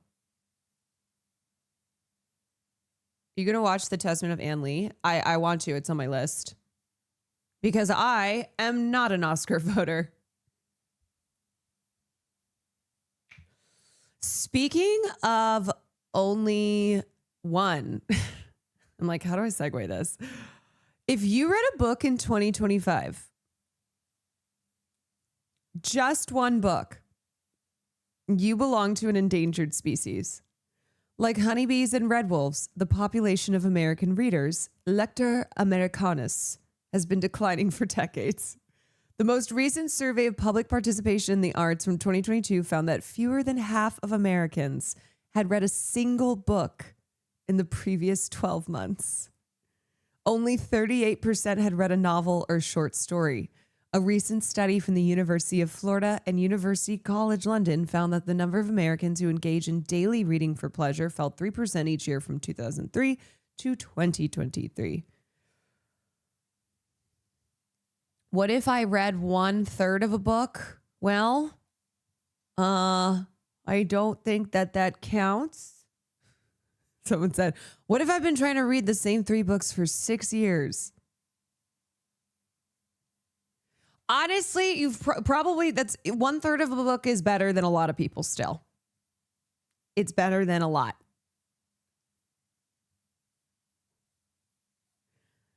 The Miz, thank you for the 41 months. Euphoric Acoustic, thank you for the 21 months. Yeah. See, that's why, you know what? Seeing that Kai Cenat is posting about his reading journey, I'm like, yeah, that's what we need. That's what we need. This guy who has millions of young fans, of kids, maybe this can save the kids and get them to read. Maybe they'll be like, oh, my favorite streamer is reading. So I guess that makes reading cool. Maybe I'll read a book. Maybe I will. And not just go and watch Chicago Department of Sanitation weird ass AI videos. The Kai Cenat Center for Kids that don't read much. Literally, my uses videos when teaching English at the college level. That's the point we're at.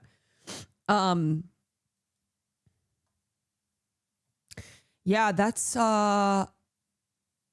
pretty wild.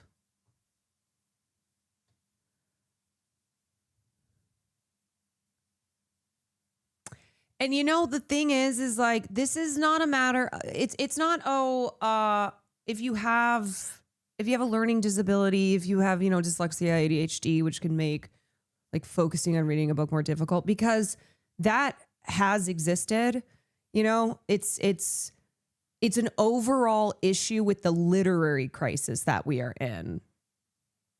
This is an increasing overall literary crisis. This is not like, oh, adults are reading less and less, kids are not reading because every single one of them has a learning disability. No, it is this moving away from any emphasis, any education, any development that involves reading. I don't know how we get out of this, honestly. I don't know. The thing too is like, I think what helps too is people reading something that they enjoy reading. Because for Will,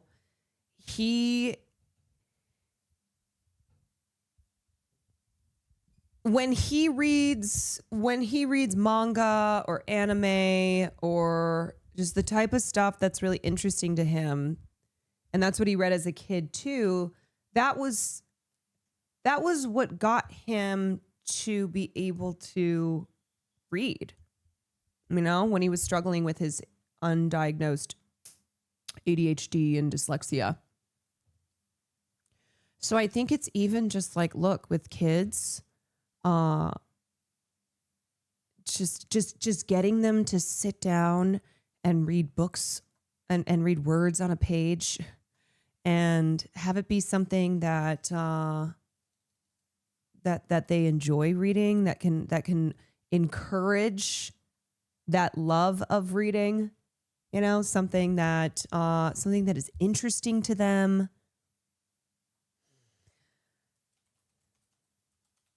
You need to find something that actually sticks. I mean, even just the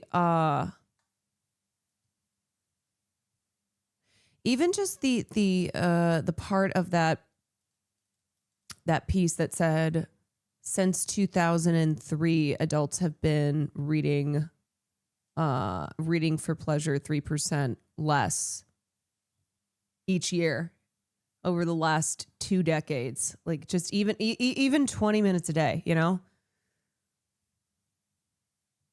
And that's the thing is like, okay, maybe this makes me sound, I don't know. But there's a lot of people who will be like, I don't have time to read. I'm sorry, I think that's bullshit though. I think it's bullshit because I think if you were to calculate how much time you pull up your phone, you scroll, you go on TikTok, you go on Twitter, you go on whatever else, that you're just wasting time on the internet. Like I think you can I think you have 20 minutes. And this is something that I have worked on with myself. Where I'm like, I can't read anymore. I'm like, yes, you can. Yes, you can. And it's skills that I know became rusty. The skills rusted because I wasn't reading for a long time. Like I used to read a ton. And then like a lot of people, I read less and less. And those skills got rusty. So it was a matter of, it's almost like meditation. It's like meditation where it doesn't just, it's not right away. It's something you have to work at again, you know, your concentration. I would put when I was trying to get back into reading, I would literally have to put my phone in the other room because when I started off again, every 2 seconds, and not even realizing it, I would pick up my phone, open it up, bleep, bleep, bleep, and be like, and then put it back down. You can start with graphic novels and short stories, then work your way up to bigger, more difficult books. Yeah, you can start small. You don't need to just crack open an epic that's 600 pages. It's like,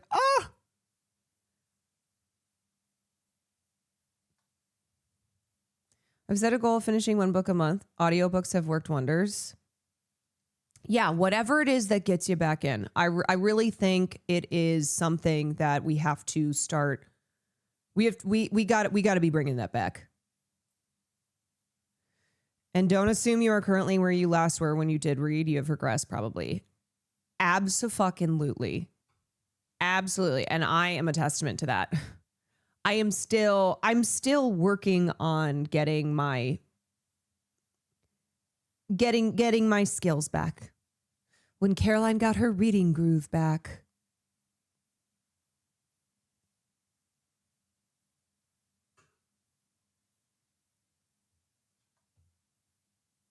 Excited for Kai not to read House of Leaves. Yeah, for sure. That'll be a little bit further down the list. But that's why with Kai, look, him sitting there going 20 minutes a day. And some people are like, well, why is he setting his alarm? You should just not do that. I was like, no. As he is trying to commit himself to reading every single day. And that is something where sometimes that's what you got to do. You have to go, okay, I'm setting this alarm for 20 minutes. I am committing to this 20 minutes. And then maybe your alarm goes off and you're still, you're in your flow state. You keep going. But in the beginning, it will probably be a challenge to get up to that 20 minutes. But you're like, I do not stop until the alarm goes off. It's a technique. You look up like, how do I work on my reading skills? Or like, how to become a better reader? How do I get into reading? And that is something that you'll see on a lot of lists of tricks and tips to get back into reading. So that is why I'm like, maybe young kids will see Kai doing that and feel inspired themselves and go, oh, this is something I want to try to do.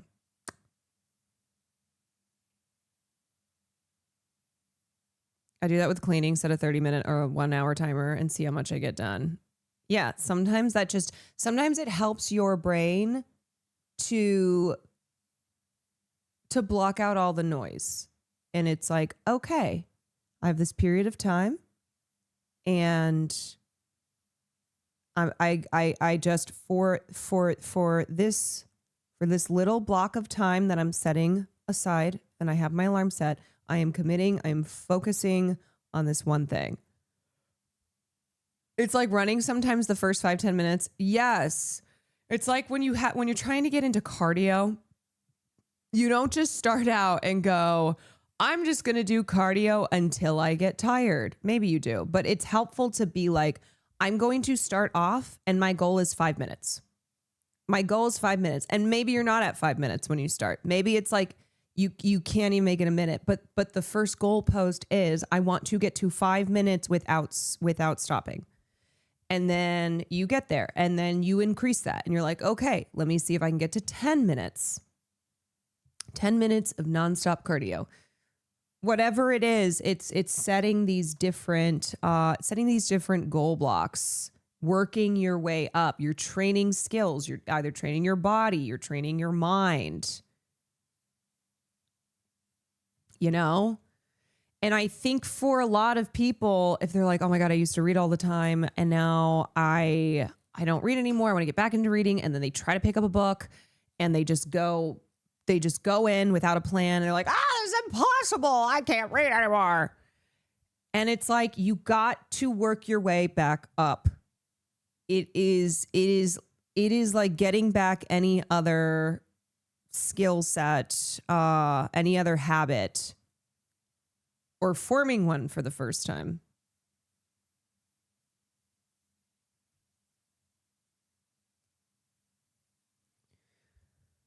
See you later, Scooter Pep. That's what I did when I started walking, 5 minutes, and then I eventually got up to an hour just slowly. Granted, I've regressed, and since I'm down to about 10 minutes. And that happens, you know? It's oftentimes an up and a down. And I think it's good, though, to just get yourself in the mindset of it's all about just progressing incrementally. Okay. Not trying to do it all at one time, not expecting that it's just one and done. Reading more is my goal. And I will say, honestly, reading for pleasure is something that I never did that often. And then I stopped reading for a while. And then I was trying to get back into reading outside of reading, you know, news articles and shit like that. And so the way for me to do it was reading fiction, reading for pleasure. And it just became this really nice thing where I wasn't looking at, and I try to have an actual book. Like there's just something about being away from a screen, because I have a Kindle, and a Kindle is nice if I'm traveling and I just don't want to bring a bunch of books with me. Like I get it to have it all in one place, but there is something really nice too about actually having a physical copy, you know, physical media. It's great. We love it. And I think too, having a physical book helps me as well to not be reading on my phone and then maybe getting distracted and like opening up something else on the phone. What's your favorite book? My favorite book.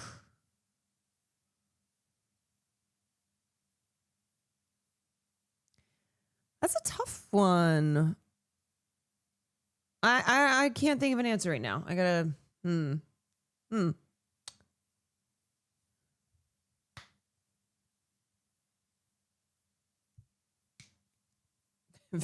50 Shades of Grey. What's a genre that you like? Okay, so genre, reading for pleasure, I really like mystery. I really like I like a good murder mystery, an Agatha Christie.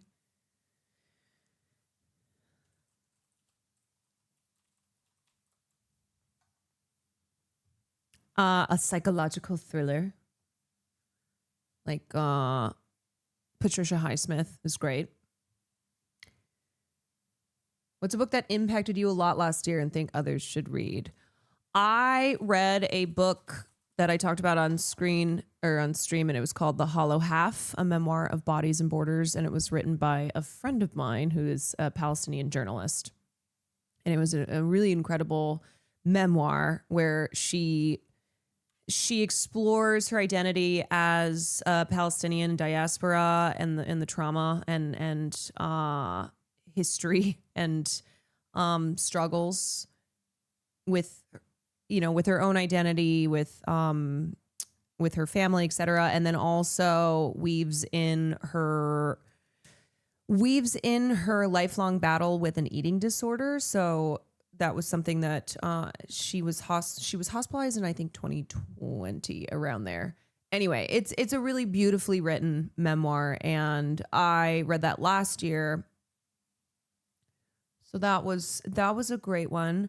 I also read what was it called? The vegetable.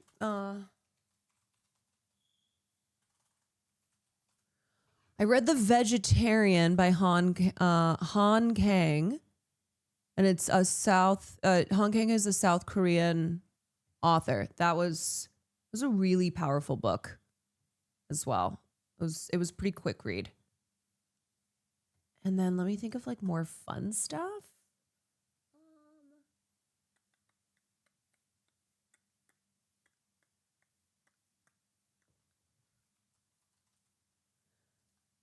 I'm trying to think of this is always one of those, like, somebody asks you, they go, what's your favorite movie? What's your favorite book? What's something? You're like,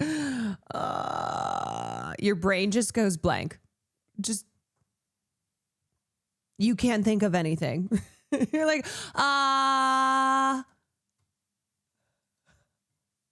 when you get put on the spot, you're like, I can't think of anything.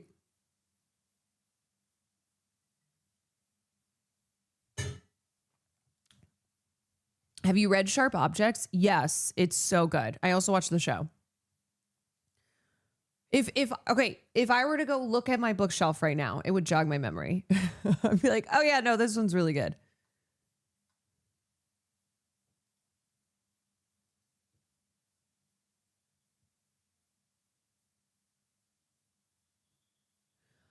Hi, I'm running for U.S. Congress, and I'm going to start streaming tomorrow to extend my reach. Do you have any recommendations for a first-time streamer?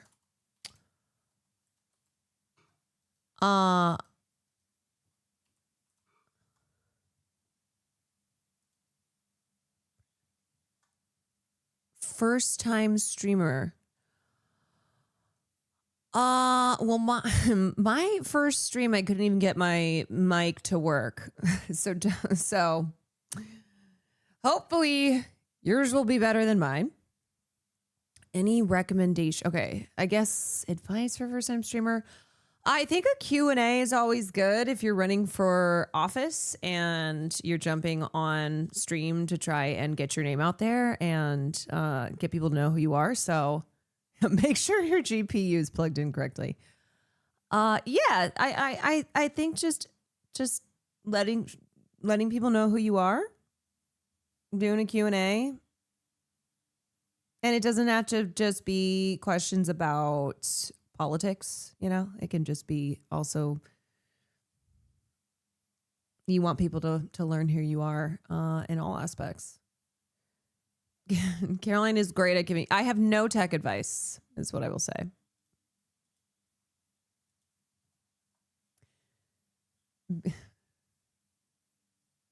I guess the last bit of advice I would give too is just it's complicated to figure things out, so try not to worry too much about all the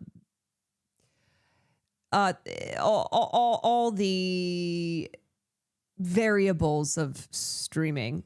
As long as people can hear you and see you, often that's all you need. Have you seen what Kat Abu is doing with her streams as someone running for office? Yeah, Kat Abu is a good person to go watch some of her streams because she's running for office too. She is very tuned in to streaming culture and creating internet content. So she's a good one to look up and just see what she's been doing on her streams.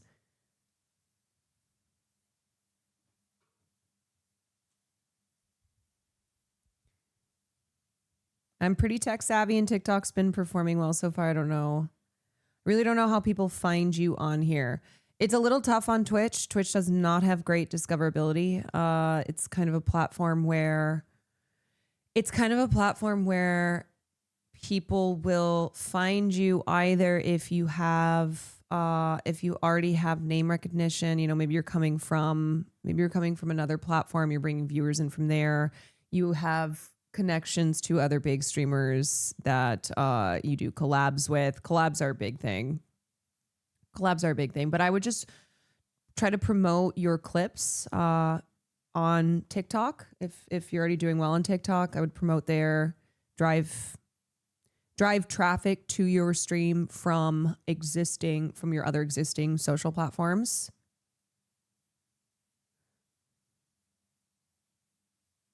Kat had an established base. Yes, Kat was already popular on TikTok. Like she was a political commentator, but was a content creator. So she understood the game and already had an audience from that, and then decided to run for office. But if you don't, but you are already succeeding on other platforms, try and drive the traffic from there. And clips are key. Clips are super duper key.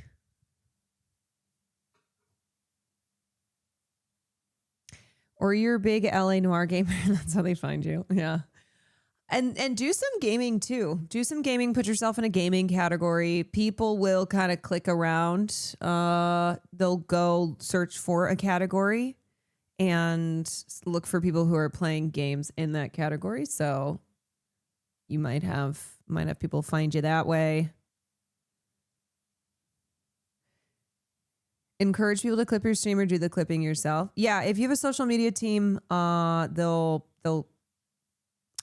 get your clips around, but also, I mean, this is something I need to do, but building up a clip industrial complex, people online who share your clips, and that helps get your name and stuff out there. James, thank you for the gifted. E-Wolf, thank you for the 5 months. Small Kitty, thank you for the 18 months. Virsh, thank you for the Prime.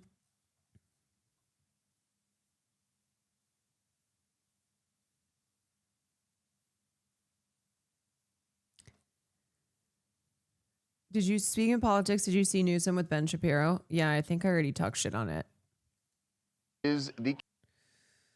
Wait, did you see Farrah Abraham run for mayor? I'm sorry, Farrah Abraham, like the 16 and pregnant reality star? Teen mom? Run for mayor? Candidate herself to talk about her platform, Farrah Abraham. Y'all, what is happening in 2026? Why does it seem that we have an uptick in reality stars, influencers, D-list celebrities going, I'm running for office? Welcome back to TMZ Live. How you doing? Yes, I'm doing good. Thank you, guys. I'm super excited to be a candidate for Mayor of Boston. I'm running super early, so I can't wait to see who's going to... Why does she kind of give me Sarah Palin vibes? ...run with me and challenge me. So sometimes people say the less you know, the more you like. You are now giving them many years to make a decision. We should say, because the election's not until 2028. Why so early? Oh, for some reason, the mayor election is 2026. I don't know. That's just what the office told me as well. Well, we should get some clarity here. Are you? Okay, so am I running for district? So district will be, which is federal. I'm running local right now. So local is a little bit different than federal. I did say my hope after running for local is for a local district, which is... Not her saying local is a little bit different than federal. In 2028. So I do have hopes for running for district, but for right now, I'm going to stay in a nonpartisan category, which is mayor. Okay, I want to make sure we can get some clarity here. Wait, what is people? Can our producers in our ear? Mayoral. So what? Hi, can we get the producers to verify this? But wait a minute. When But you what say is locally, locally, is it like a council person where you're running a district where you would be a council person? What of a elections are being district held this year? in Austin? Is that what you're talking This about? is so comical. So I'm just going to be running for mayor, which is 2026. You also have Spencer Pratt, who's going to be running for mayor for Los Angeles. That election actually is this year. Yeah. Yes. But yeah. So I don't believe mayors are on a different. Girl, Yeah, what? no, it's different in every I just city. know what so I just know what my city has told me, and they did verify that it's this year. Okay, we got to kind of what are you running for? fundamentally get this right. And I'm sorry, I cannot handle that this is on TMZ. I cannot handle that the TMZ guys were like, wait, girl, hold on a second. Wait, you're running for mayor. You're running for mayor of Austin. That race isn't this year. What are you running for? What? Yeah, there may be a problem. The rare moment of TMZ fact check. The rare moment of TMZ. TMZ being smarter, more aware, fact checking, not getting fact checked. I know. If there's a problem, I will be calling, but I've been on the phone all day, all night. Yesterday, I haven't even been a candidate for 24 hours. So I have just been up 24/7 talking to everyone. So no one's notified me that it's in 2028. I have an idea. I'm Alexa. gonna look it up. This is the stupidest thing I've ever seen. This is so bad. Doing better journalism than CBS. Please call the City Hall in Austin, Texas. And find out. No. Teen mom star Farrah Abraham rescinds Austin mayoral campaign after confusing 2026 and 2028 election dates.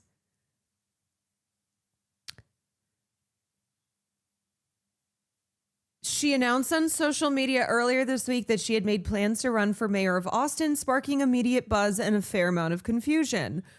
I love, too, that then she immediately tried to throw under whoever they are when she went, well, they told me. I called the office. They tell me. It's like, girl, what are you talking about? Who?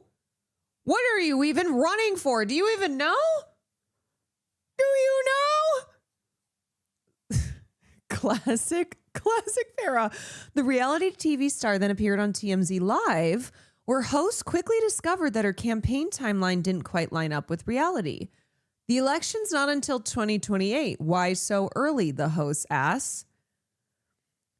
Abraham responded confidently and incorrectly. For some reason, the mayor election's in 2026. This is sending me.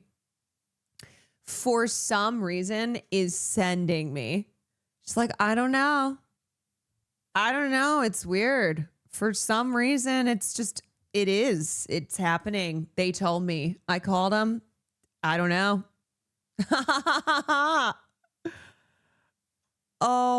Oh. When the election for mayor is in Austin, maybe call the mayor's office. So, Farrah, the one thing we did find out is that the previous mayor, or the current mayor, was elected in 2024, and they're 4-year terms. So that would be 2028. So that seems like it is 2028. I don't know, guys. I heard they were 2-year terms, so I think. Why does she keep saying I heard this? I don't know. I heard it. They told me. I called them. I don't know. It is confusing. It's weird, huh? I don't know. I'm getting something different than you guys. We're going to get you some clarity in a second. Alexa, you're on the phone. Please do. And Jonah, we're sure that it's. Jonah, are you sure? Because this is. It's okay. You're positive, I think, guys. Okay, we're being told, Farrah, it's 2028. There's just some random TMZ producer in the background who's like holding up Google.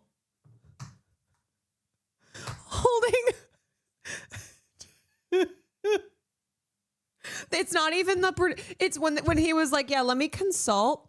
Let me get our political fact checkers on. No, it's some intern in the back being like, it's 2028. Just holding up their phone. Hey, so Farrah, we just got confirmation from our political team, and they've made some calls to verify that the election is 2028. Here's the thing. If I'm positive one way and hearing from someone else in a different state, but I'm hearing a different thing in the state in which I am, then I think like let's do an interview another time, right? What? Wait. Well, I don't know. mean, This is kind of entertaining. No, I mean, here's the thing. You've declared. I think it's interesting, you know? What? I think I'm going to just have everything fleshed out then by 2028. So I will say this, Farrah, you, when I say you. She keeps saying I heard because that's how people communicate info and base their opinions on things. They hear something, take it as a fact, don't cross-check, and then only share that misinformation with others, but arguing positions based off that false info. Yes. Whenever anyone's like, well, that's what I heard. Well, that's what I was told. Who told you that? Where'd you hear that from? Who said that? Well,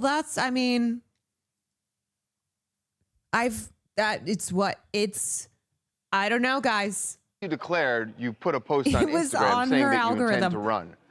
Have you actually filled out any paperwork? It's just what people, with the that's county what it is. registrar That's what to people say have that you are going said. to be a candidate? Yes, so I'm on their public webpage. I have a bank account open. I can receive charities, donations. We can do events. Yeah, Farrah, we just got this in our ear. The election's in 2028, so you know there was a 2-year. It's just the same intern off to the side being like, yeah, here's your verification. Go on the internet. Google, when is the next Austin mayoral race? Term with a vacancy. There's not even anyone in his ear. But now it's aligned with the presidential election, so it is 2028. So I think you may have jumped the gun here. I love that I jumped the gun. I love if I jumped the gun. But yeah, so I think, I don't know, there's also a lot going on locally. So if someone also misinterpreted that and told me different, that's okay. Girl, you cannot just be like, oops. Who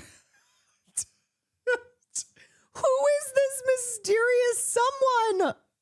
Who? Why do you keep saying locally? I need Christian to see this as well. So what can I run for then? So Quiddy, yes, yeah. I was waiting to finish this video, then we'll look at the update. Yeah, I think they got it a little bit confused. Well, but they say keep Austin weird, and this is definitely weird. Stop blaming the they thems. Okay, stop blaming they. And this is definitely weird. I definitely think it's weird, but I think it's great, and I think a lot of people are excited. What do you mean it's weird? There's nothing weird about it.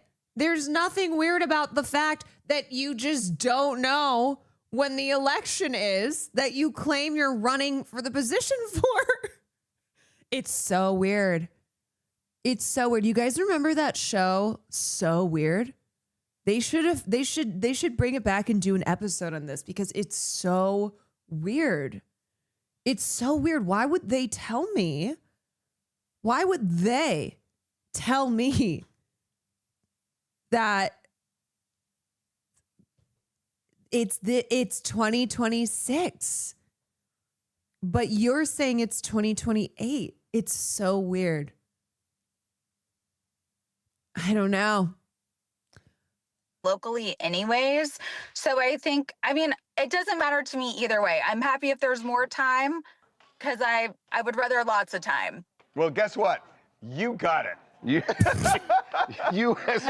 got up. it. Thumbs up. Okay, and Farrah. I can't wait to see what LA's doing. So we'll see what LA and Austin's doing, what's different. Okay, we are going to get back to you in 2 years. We're going to have Farrah Abraham as mayor of Austin. Who knows when? Next year she wants to, or this year it's 2026. Why the hell? What the hell? Sure. Why not? We'll have Spencer Pratt in Los Angeles. Spencer Pratt is LA mayor with the slogan, burn it down. Except apparently she's dropped out. Assuming I'm alive. But it sounds like if you're not, gonna- he'll I don't do know. it. Yeah. I might be in district by then. I might go for a local district. I don't know. Have you- Okay. by the way, you said something that's interesting. Are you talking to Spencer Pratt about his candidacy here in LA? I'm not going to speak on anyone else's. Okay. But I'm excited for more stars to step up and run for office, whether Reality that's stars. locally. Yeah. Whether that's local or federally. I'm super excited for more people to do that. Okay. All right. We're going to check back Stars, with they're you. just like us. I'll see you in 2 years. You got All it. right. We'll see you. Bye-bye. I'm excited for more stars to step up. You know what? It's about goddamn time. It's about goddamn time that former reality TV stars step up. Because if there's anyone who understands reality, who understands everything that you need to understand, it's them. They are the them. Them are the they. What show was she in? She was first introduced to the public on the show Teen Mom. So apparently, though, a dream no longer. A reality star who stepped up but is now stepping down.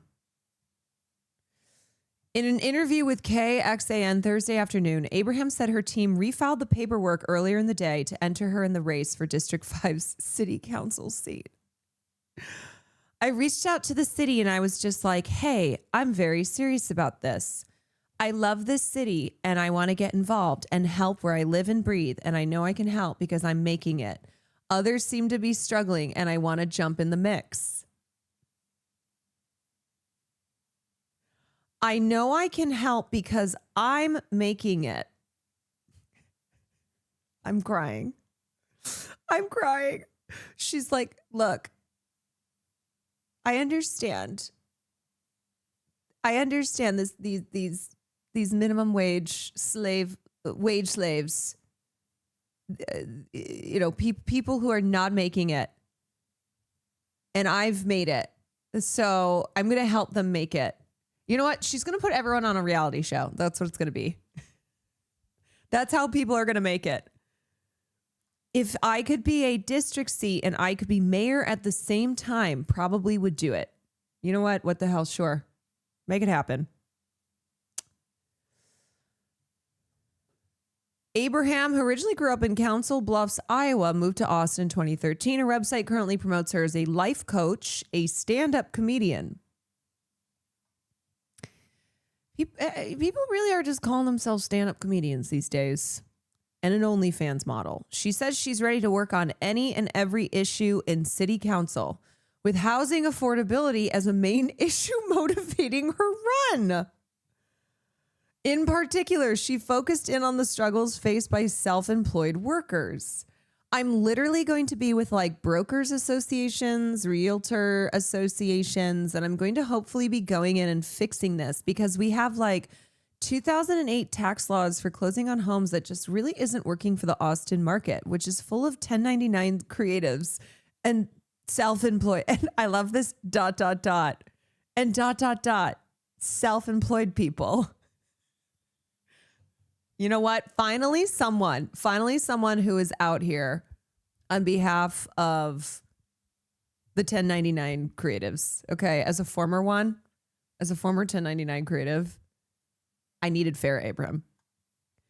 City council can't change state tax laws, nor can it affect federal income taxes. Another issue that Abraham said she hopes to tackle. Wait, so is she going to be running for this position and going, I'm running for this position and I am going to change the actual position itself. I am going to make it so that city council members can affect legislation at a state and federal level. Okay. Local. It's a little different than federal, but it's also the same.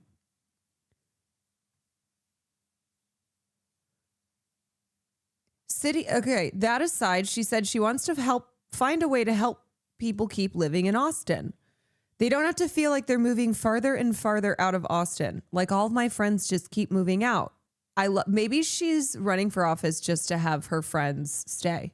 She's like, wait, this sucks. We can't go out anymore. I'm going to run for office and I'm going to run for local office, but I will be president. You know what? It's so real. My rent for what I was renting downtown just doubled, maybe tripled. When asked for her thoughts about the current District 5 council member's performance, Abraham said she didn't know who that was. Who cares? She's like, who? Huh? Why do I need to know who the current council member is of my own district? I don't even know who's in District 5. Maybe their names just like aren't big names or something. They just don't come up where I work. People definitely are not enthused with people who are in charge of the city or districts or mayors. Now, to be fair, she is not the only person who does not know who their council member is, who does not know what's happening in local politics. A lot of people who don't understand the difference between local, state, federal, because it's all just the same. I have a vote for Farrah 50 times. Councilmember Ryan Alter, a Harvard Law School grad, was elected in 2023 to represent the district. KXAN reached out to him for comment. This really does feel like a Parks and Rec plot. I just can't wait to see what's really going on. We're going to have a really good life. We're going to have a better life in Austin. Did the current council member have anything to say, or they just reached out and he was like, what? Huh? Holy shit.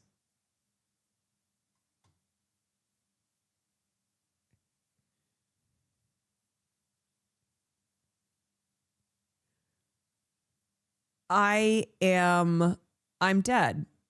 I have died. Okay, classic. Wait, hold on. Here she is now. A rep for the former MTV star also shared a statement with Fox News Digital detailing her decision to run for office.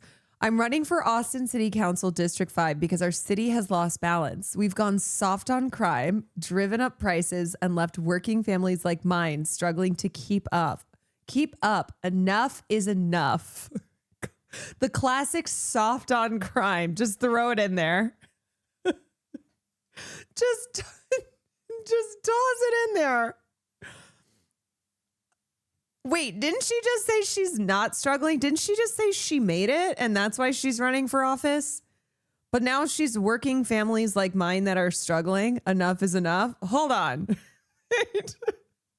I thought the whole thing was that she said, I made it and I'm seeing everyone else who didn't make it. So that's why her family is struggling, not her. Okay, that makes sense. I've faced Hollywood drama, cancel culture, and online trolls, and I'm still here, ready to fight for Austin families who don't have lobbyists or insider access.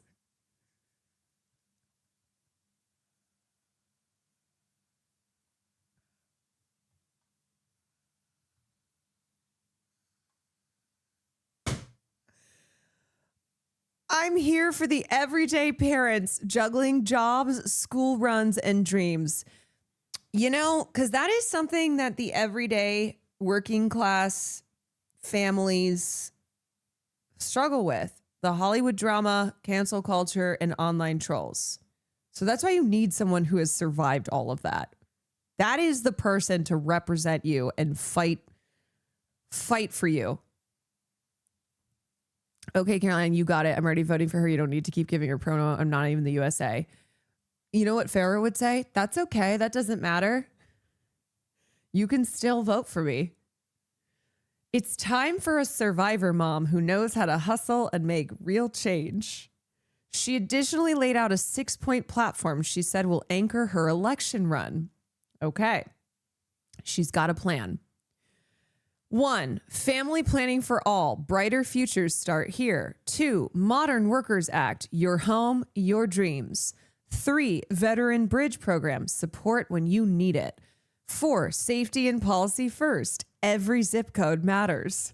5, Abraham's Survivor First pilot. Your voice, your truth. 6, senior housing ATX cares. Safe, dignified living. Yeah, this was definitely not written by ChatGPT.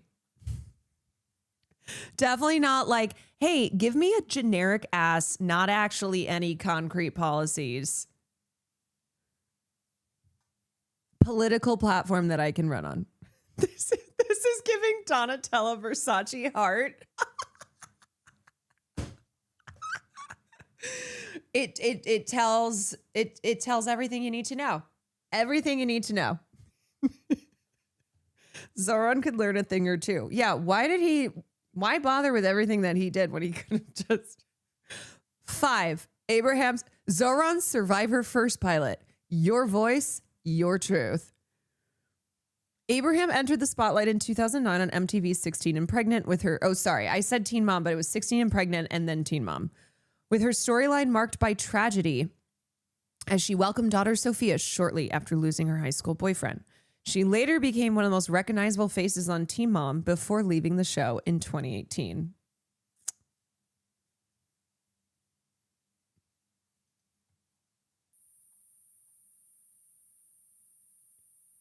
No.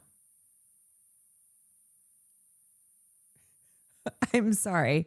Her posting a TikTok and it starts off with this and then gives us the AI overview of Austin City Council District 5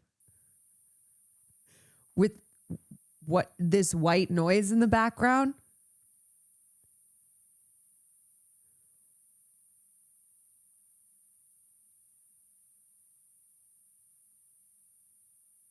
And she's screen recording it.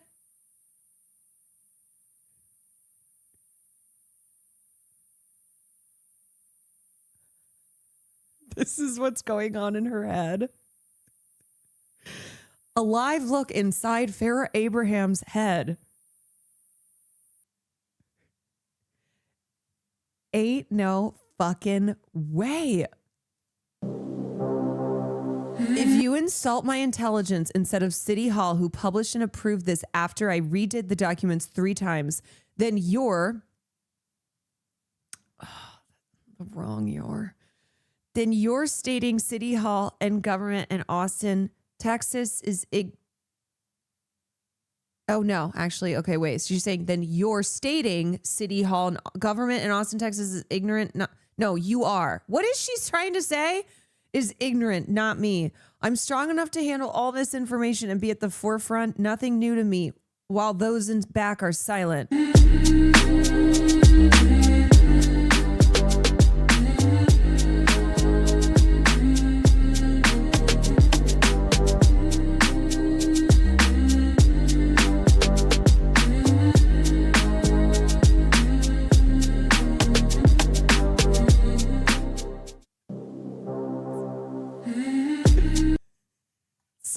said, "Good luck. I hope you win."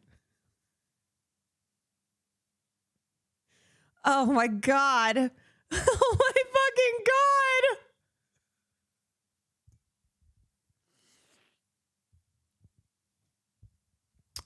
You know who Connor Eats Pants needs to get on Fortnite Friday? Connor Eats Pants needs to be interviewing these. He needs to be interviewing all these influencers who are running for office. Connor needs to bring on Spencer Pratt.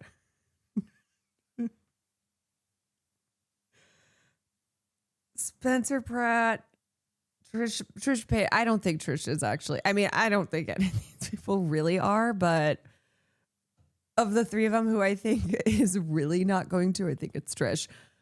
Bring on Farrah Abraham.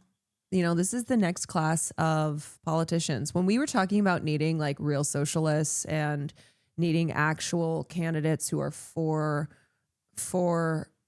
the working class, for the people who are going to be countering the corporate the corporate politicians on in both the Democratic and Republican parties. Really, who we had in mind were people like Farrah Abraham and Spencer Pratt. Trisha being on season 3 Euphoria and then running for office. Why the hell not? 2028 presidential elections. P. Farrah Abraham, VP Spencer Pratt versus P. Donald Trump, VP Kristi Noem. Oh, wow. The future is bright.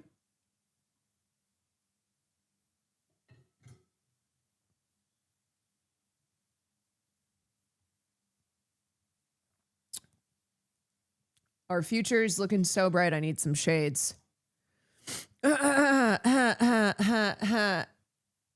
thank you for the gifted. To Fair Abraham James, thank you. I fear on this fun Saturday stream, I have shown us many things this evening that I think have made us a little bit stupider. I think I am contributing to the less than half of adults read one book. One singular book. Like this. Yeah. This has been the vibe of tonight.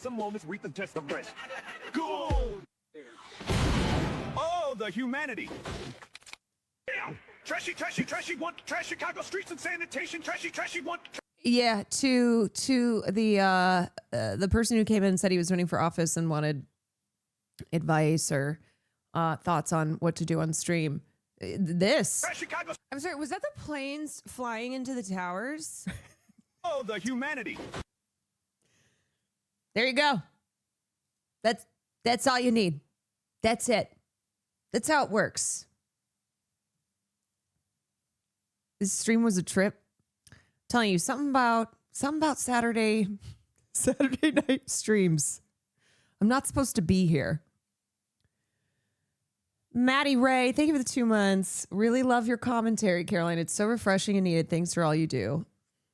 Why listen to me when you've got Farrah Abraham? You don't need me. But thank you, Maddie Ray. None of us are supposed to be here. I'm not supposed to be here. What am I doing here?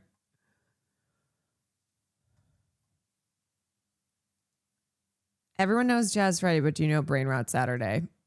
Like Saturdays. 6-7. This is welcome to Brain Rot Saturday, everyone. Al Qaeda bomb plot. Welcome. We have watched that clip now so many times. Watched it live and then watched the clip over and over again.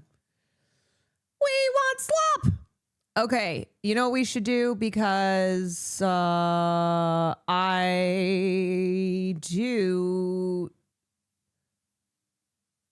do need to leave at a certain point.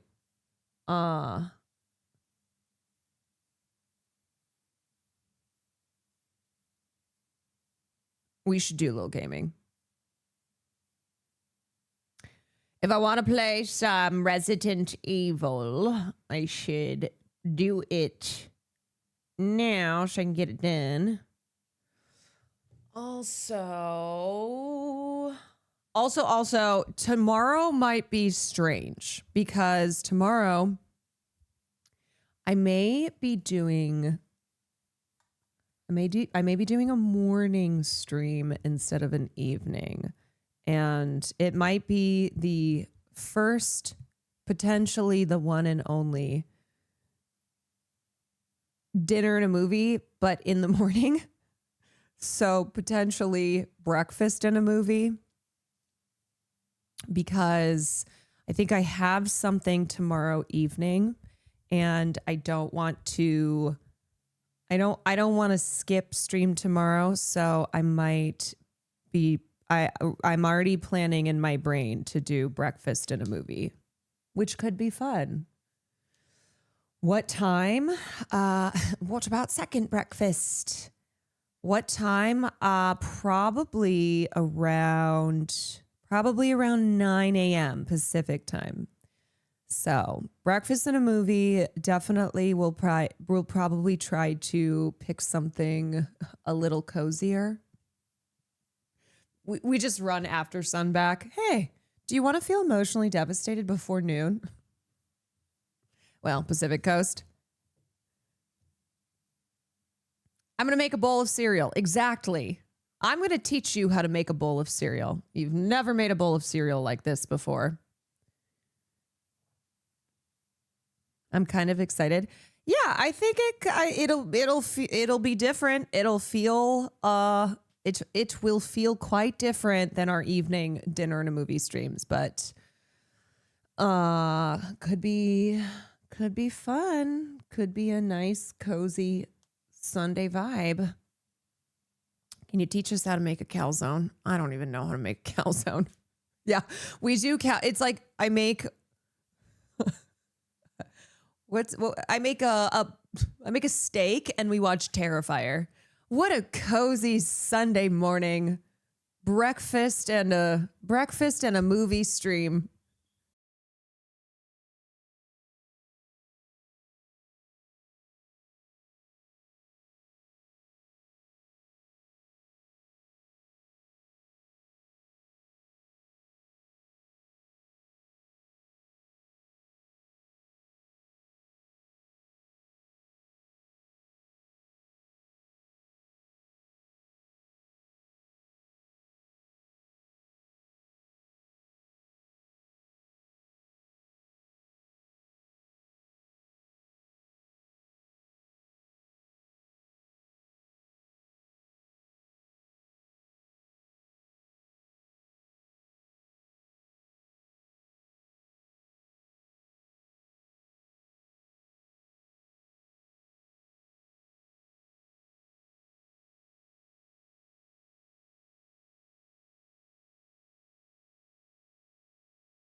rain inside. I'm sorry, is this my kitchen? Is this my old apartment? Pouring rain inside? Wake up your roommates with the highlights 10 out of 10. The butterflies from holding your hand. Before we swept us under the bed and we became practically roommates. Been touching myself looking at porn. Cause you don't even look my way no more. I wanna stay a new girl. Always think I'm cute, girl. You know, it didn't look like that when I was drowning in my kitchen. Only in the whole world. Me as I'm trying to get the water out. Paranoid of new girls, all the shiny cute girls. That makes my head swirl. This is exactly what I looked Only like. want the beginning, I don't want the end. Want the part where you say goddamn. Look at the dive bar, giving you head and sneak home late. Wake up your roommates with the highlights. Wait, is this fucking song about us being me and Will? 10 out of 10. Butterflies from holding your hand. Before we swept us under the bed and we became practically roommates. Touching myself at the front door. But you don't even look my way no more. You don't even look my way no more.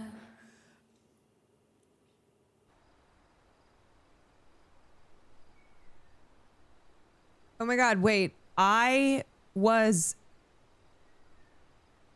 absolutely the inspiration for this. Excuse me? Pardon me? Pardon me? Pardon?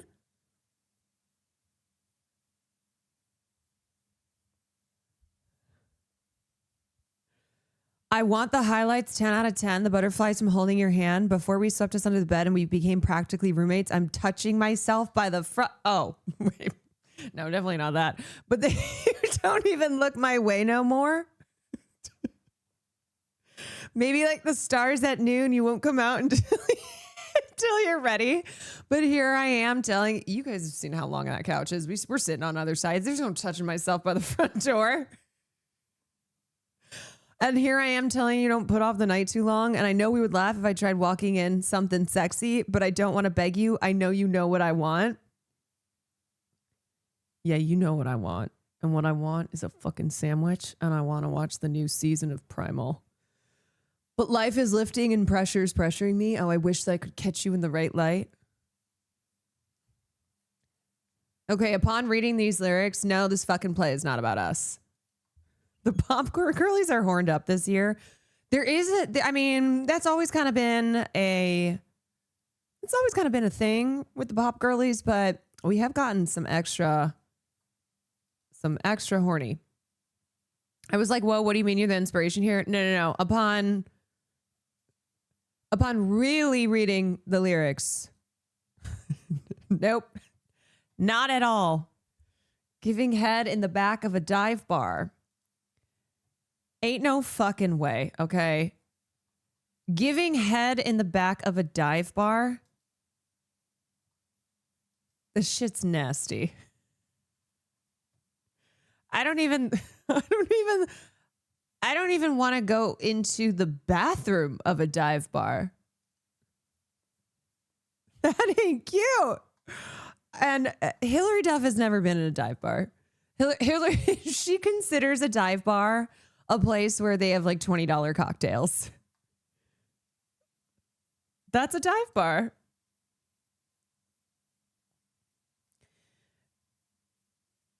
Having watched Hamnet, this is true. Oh, director Bong Joon-ho saying, I felt healed watching this film. I felt like it's time for me to make something again. You know what? Yes, King. Make something again. Even though I didn't love Mickey 17, I always want you to make things. If Hamnet is what gets Bong Joon-ho inspired, ready to make stuff again,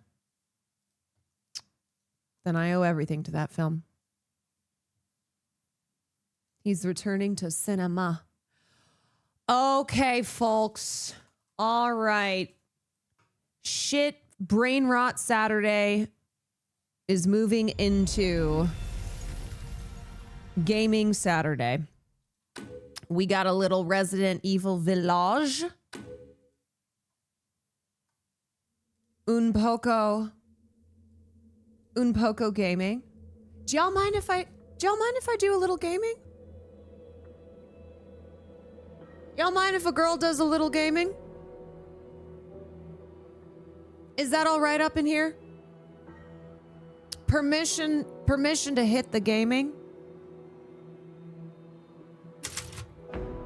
You went from French to Spanish? That's because I'm international as fuck.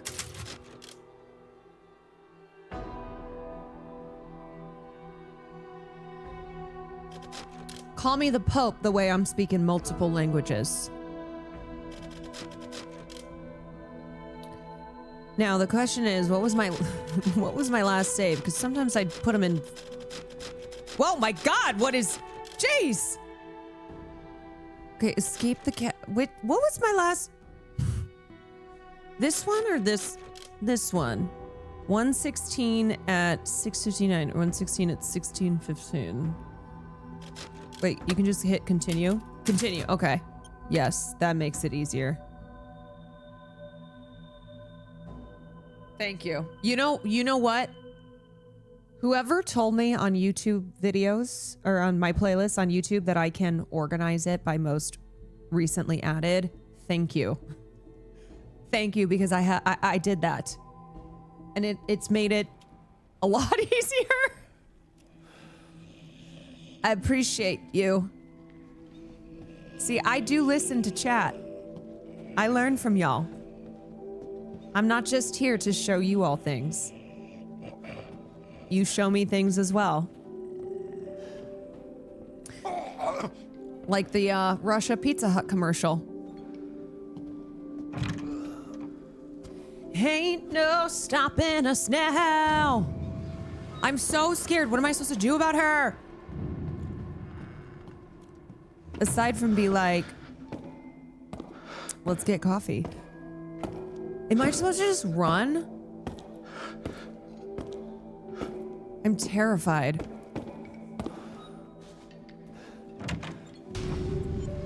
Maybe I just go? Where is she? Okay, she's gone. Just let her have you? Oh. Please. Okay, what am I in the middle of? What? What quest am I on? I'm still trying to escape the castle. Okay. So I'm in the Hall of the Four. Oh, can I go into...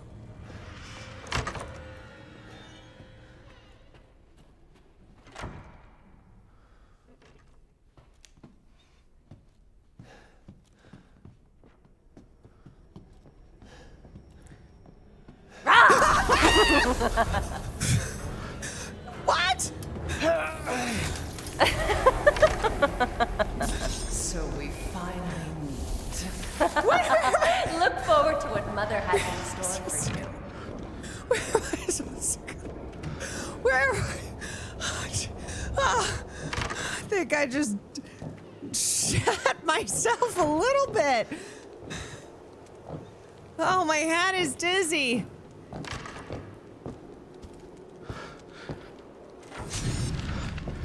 Oh God. Oh God, my spleen! My spleen! Holy shit, is she coming after me? Oh, where am I supposed to go? I don't know, I'm trapped. I actually feel like I just blacked out a little bit.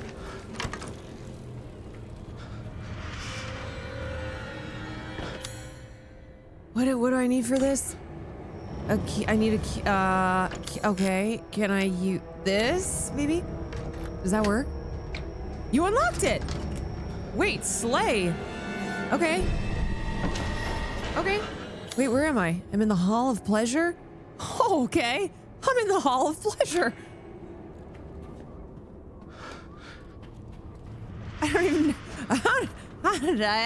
How did I end up here? Oh, boy.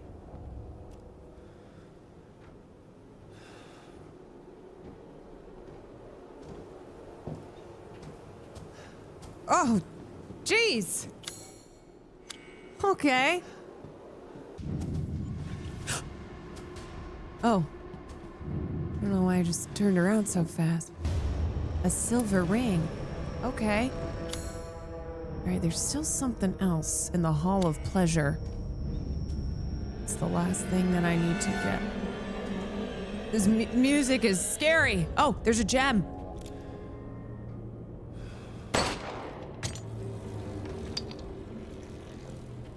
A, B, C, T, C, F, G. Always be checking the ceiling for gems. Okay, got it. And then I can... Oops. Didn't mean to do that. For some reason, whenever I try to crouch, I always hit control instead. I got some scrap. Some scrap. Scrappity scrap. We want scrap! We want scrap!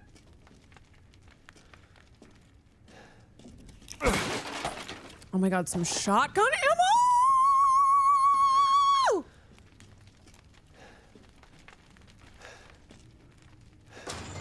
I was worried my pursuit had gotten too far. No! Where are you? Just let me live! Let me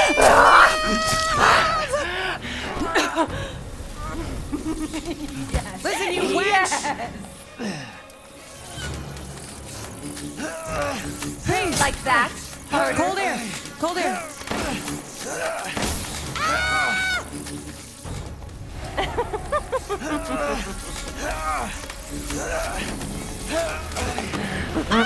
Oh, I'm gonna die!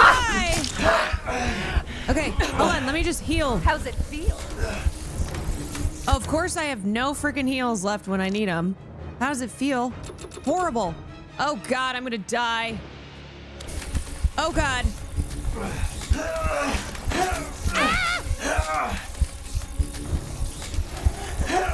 How am I supposed to get out of here? I'm dead. I'm dead. I'm dead. I'm dead. Okay. Then die I must, I guess. Fuck. Okay, at least I can start. At least I can start in the Hall of Pleasure. Thank God. Okay, so I gotta open that shit. I gotta open that shit and then... Okay, she's gonna come for me. I'm gonna not accidentally heal, so now I have one heal left. And now, let's go over here. Okay, so let's break this. Okay, move this aside. Move. I was worried my sister had gotten okay, too far. and now, wait.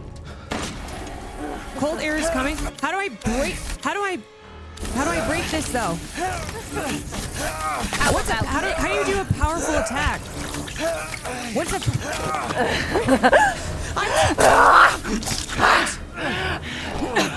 I'm trying. Mother oh, the pipe bomb? but I can keep them. Oh, wait. Okay, wait. I do have a pipe bomb. Hold on. Pipe bomb. Equip. Okay.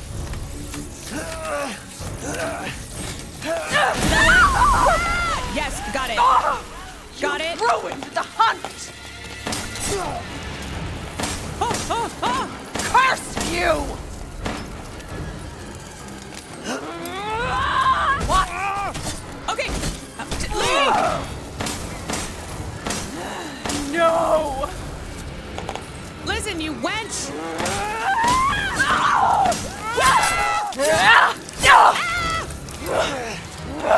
No! It's a lie! It's not a lie. The cake is not a lie. Got you. You will not get away! Got you. Pray,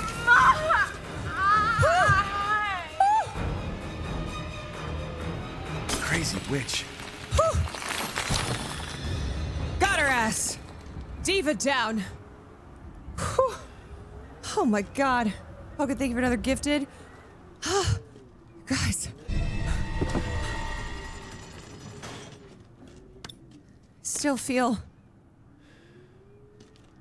Oh, I see. There was a pipe bomb there. Okay. I can't just stood there and tanked everything. Look, that's how it's done, okay? Oh, wait, there's one more thing in the Hall of Pleasure I didn't get. Hold on, let me go back down here. I left one thing. Oh, yes, over here, over here. An herb.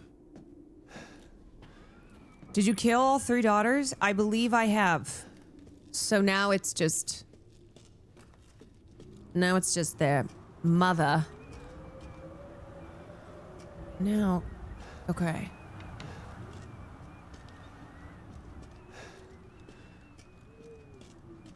Can I go? Let's see, is there anywhere to go from here? Nowhere to go from here, but... Let's go down to that place where I can put the masks.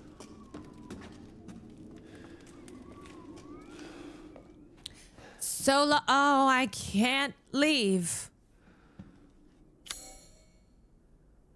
Wait, what's your rush? What's your hurry? You gave me such a fright, I thought you was a ghost. Okay, I can't get out of there. So, there's gotta be a way out.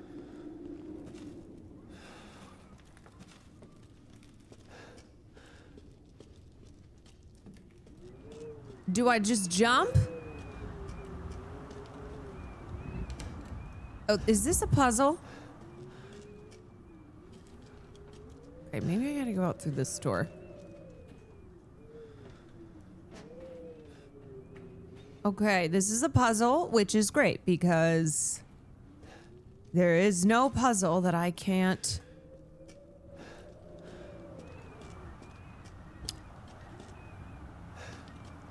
that I can't do.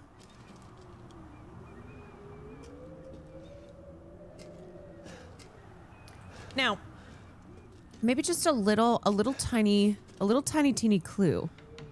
A little tiny teeny clue. Is it this room or do I return to the Hall of Pleasure? I feel like if we just talked to them, things would have been different. That's why communication skills are so important. I think it's got to be in the Hall of Pleasure. Yeah? Gotta be. What's this fountain?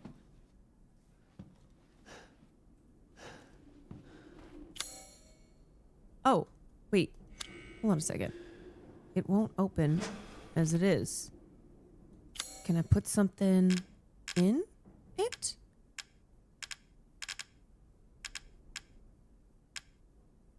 Maybe a mounted animal skull?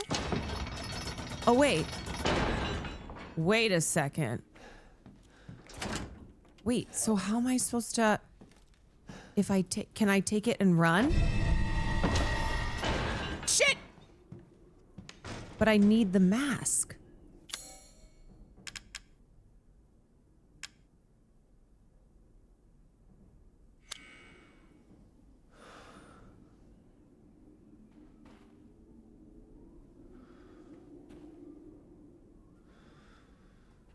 Looks like I'm gonna have to come back later because it seems to be the only way I can get out of here.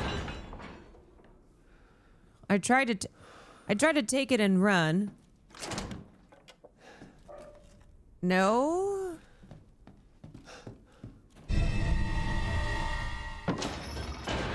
It says examine. Okay.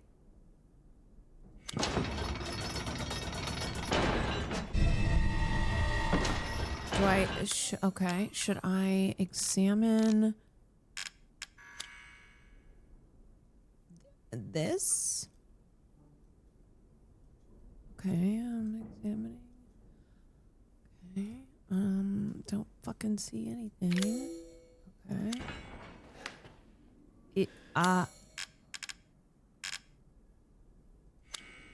Okay.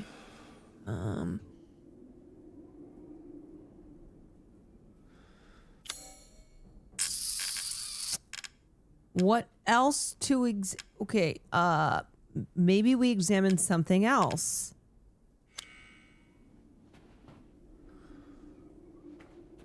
Damn. I just noticed I just noticed what's happening in this statue. Maybe, examine another item? Okay. Oh.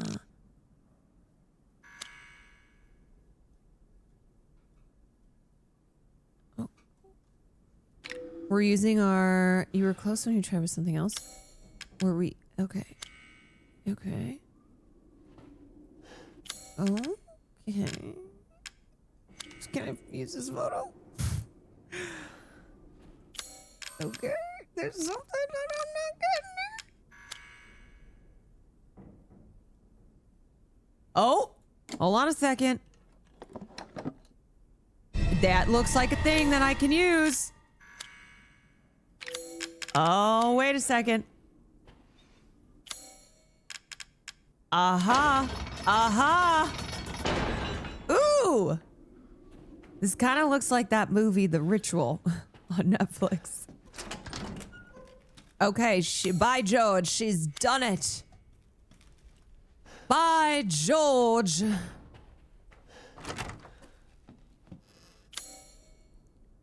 Oh, wait, no, let's go out into the main. Let's go out into the main. Whoa.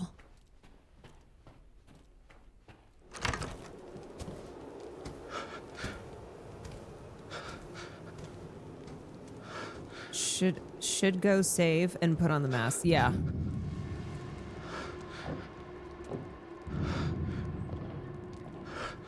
Yes, I should. Oh God, she just keeps walking around.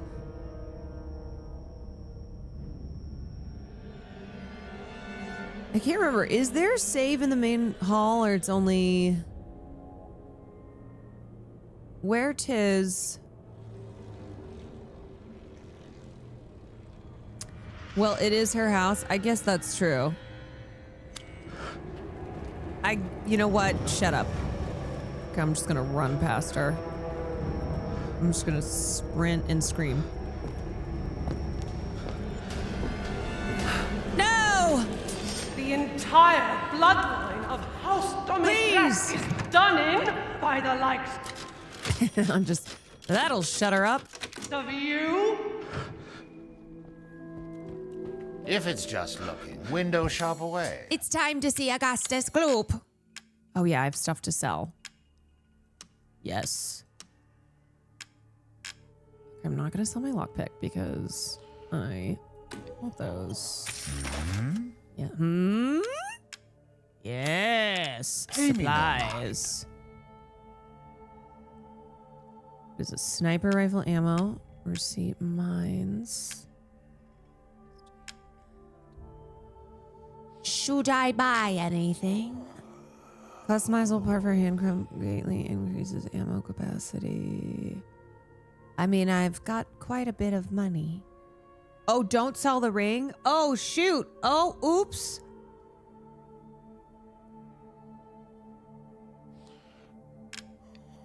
Wait. What are you buying? Just something an old friend of mine used to say. Should I save scum? Good day then. Do I just... Nah. Is it just for money?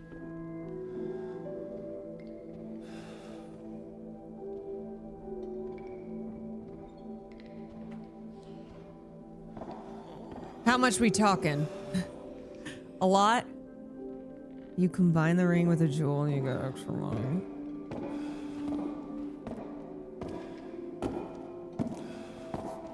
All right.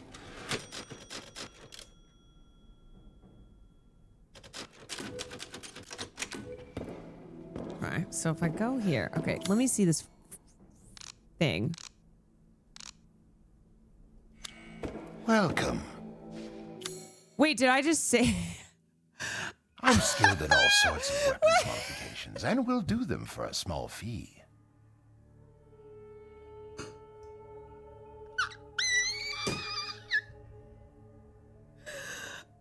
Oh my God.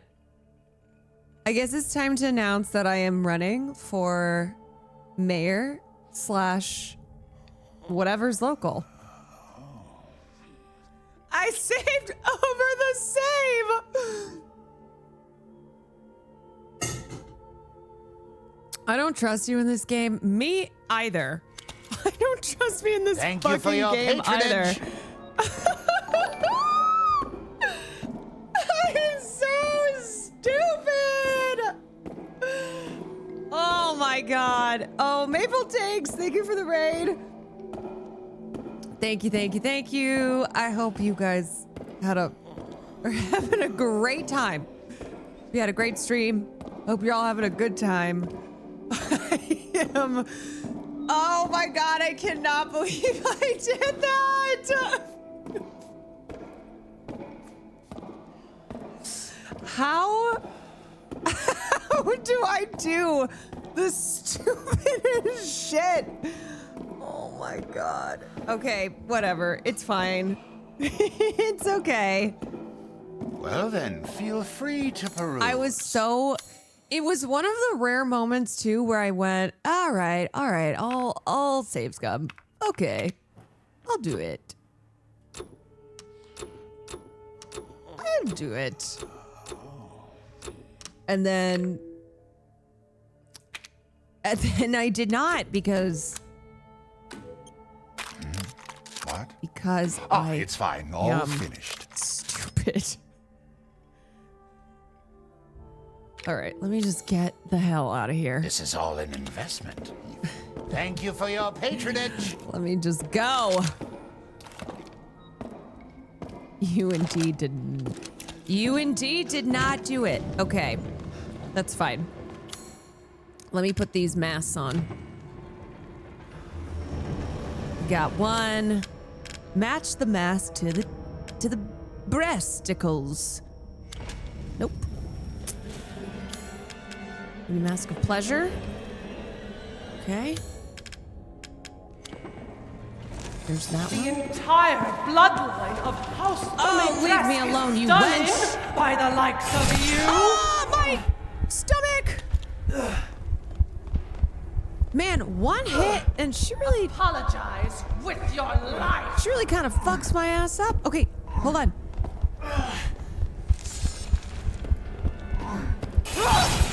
Wait.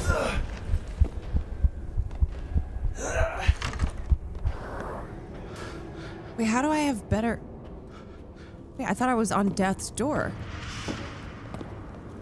She is not leaving my ass alone.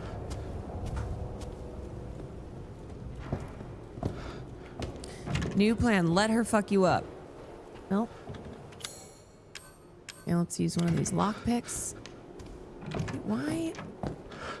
Why do I confuse the lockpicks with the pipe bombs? Where do you think you're going? Wait, just let me get this!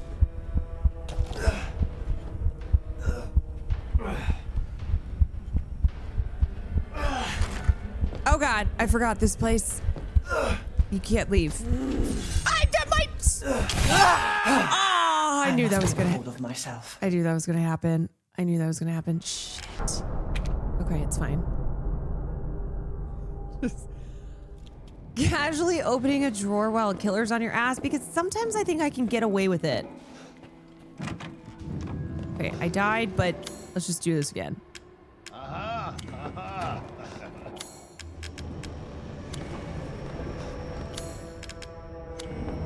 The entire bloodline of House Domitresk is done in by the likes of you. I think I can probably get it. Okay, we'll go fast. Lockpick. Okay. Got the shotgun ammo. Here she comes. All right. Huh? Huh? I wish I could lock her in here. Wouldn't that be fun? Shit, there's something that I haven't gotten from here. Okay. Ha! I just am always blinded by my need to loot. Okay, I need to go somewhere. I need to go somewhere to get the next thing, but where?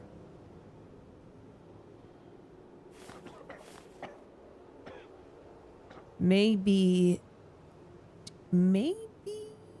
What's in here? Emergent room entrance hall. Okay.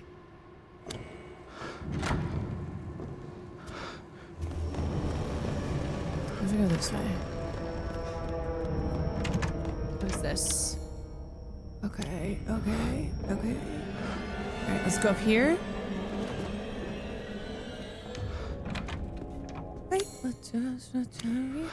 Okay, I already got everything in here. What? Is this? This... Okay, this is an elevator. Damn, she is hot on my tail. Oh! Oh! Oh! Oh!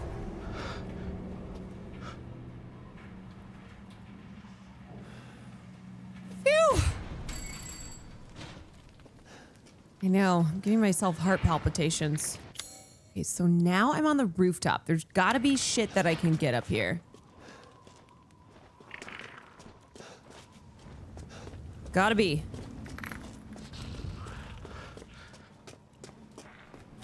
This is the attic.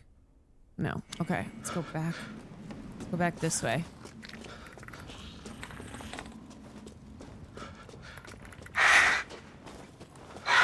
Oh my god, this thing is blasted. Ah! Ah!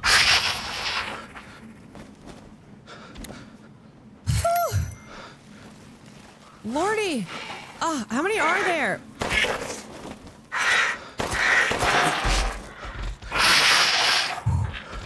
Ain't no getting away with sharpshooter Quan around these parts.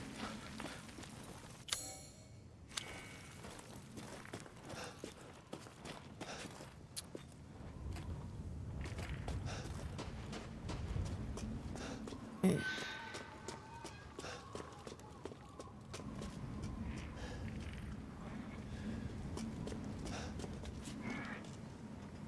Now.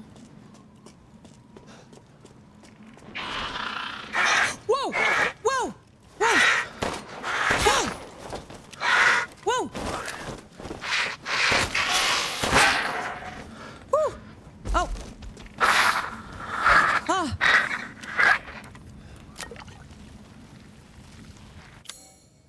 Whew!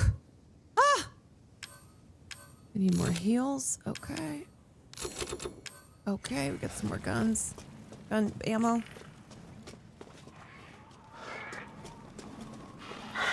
Whew. Ah! Okay, let me get to a high point. Whoa! Whoa! Oh, oh! Oh, crap! Oh god, he's fast. Oh, he's fast. But not fast enough. But not fast enough. Is there one more?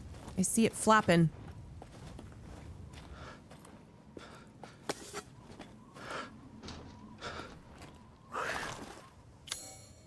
I see it flapping.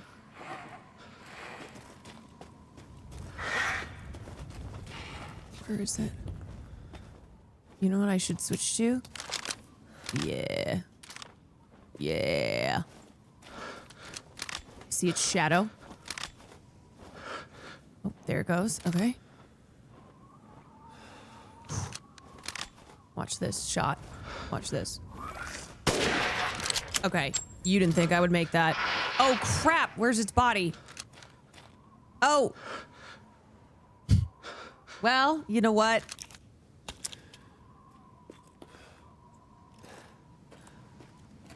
I did get it, though. Now watch this drive. Bada bing. Bada boom. It's the real American sniper right there.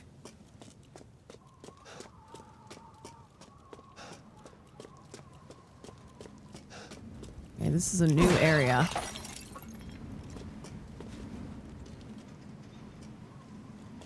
We like new areas. Can I ride on this? Oh, yes I can. Wow. Okay, I can't get back though. Is this the last mask? Yes. Okay. I should be able to get out with these. Okay, okie dokie. Yes, sir. Now the question is...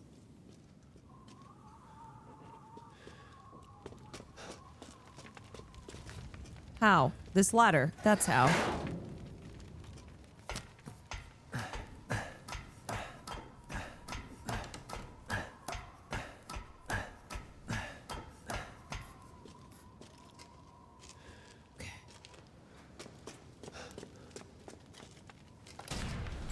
Can we get back on this ladder? No, we just need to avoid Senora Batty. Okay, so we go in here. We're gonna go into the Hall of the Four. Okay. Is she gonna be right there? Is she waiting for my ass? No way. No, there's no way.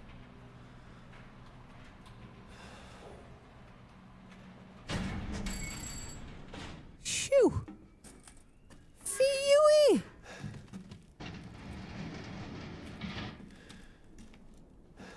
I'm just gonna sneak. I'm just gonna sneak around. Okay, so we're gonna go. Just gonna go do some. Just gonna do some sneaking. Now watch me sneak. Stupid man thing! Shit, she's really everywhere, always. Everywhere, everything everywhere, all at once. Please.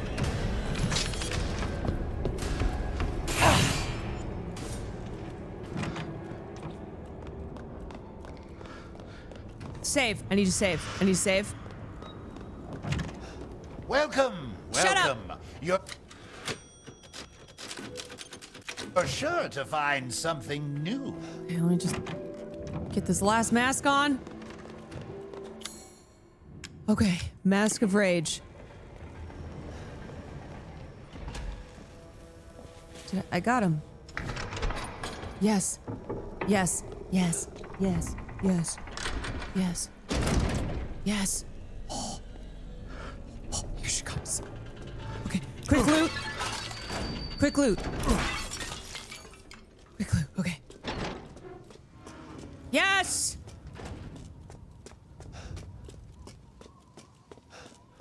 I did it!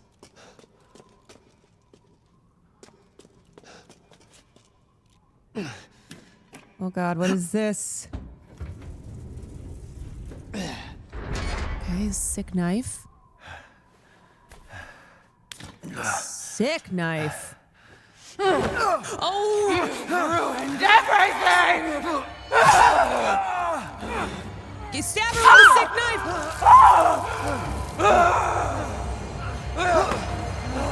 God, she's... Tank! No, the knife!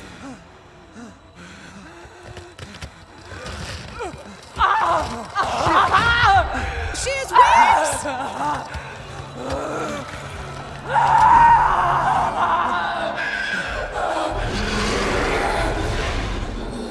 What? Wait, how is she like so much scarier now? Flesh and bones, I will devour all of you!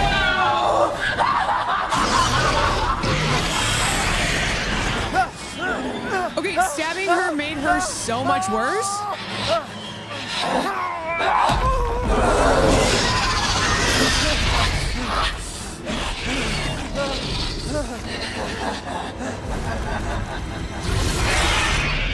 Looks like your outside matches your inside. Oh god,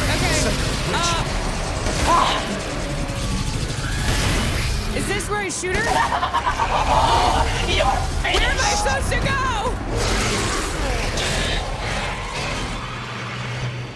I feel a little trapped here.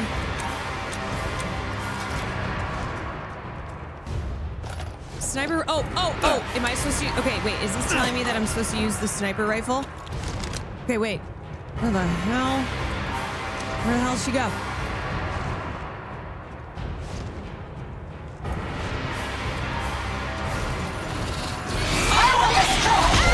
It's too hard! Oh God, no!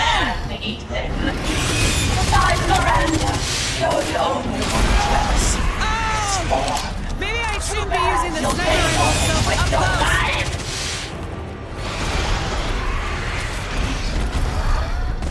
Can she get me in here? No, she can't. Jeez!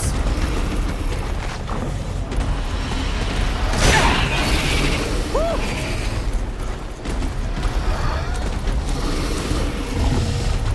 Okay.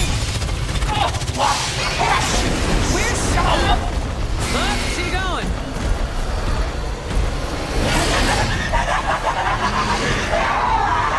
Okay, so now switch to the sniper. Talk about saving your daughter! Damn! Woo! Back in my hole.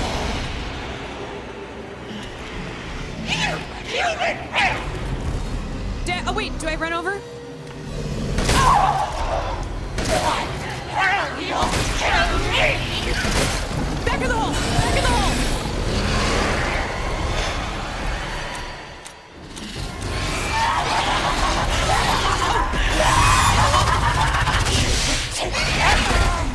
Oh shit!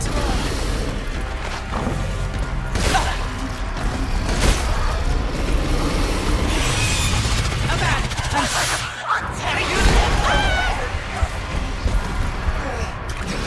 Okay, so she can still get me in the hole. Okay, fudge. Oh, Jesus. Christ. Where is she?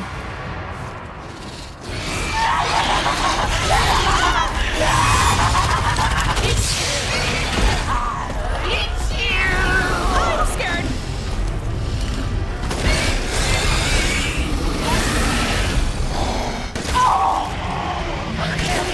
I'll kill you! Oh, my hole is gone! Oh, wait, it's right here.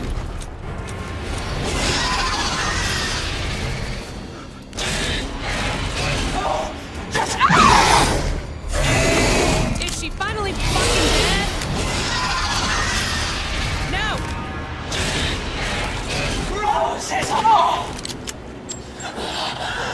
Not enough blood.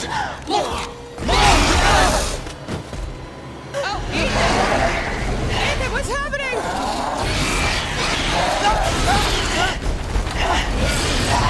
My hole!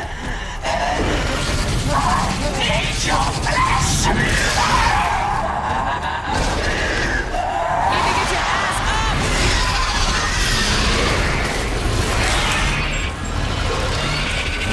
Run, Ethan!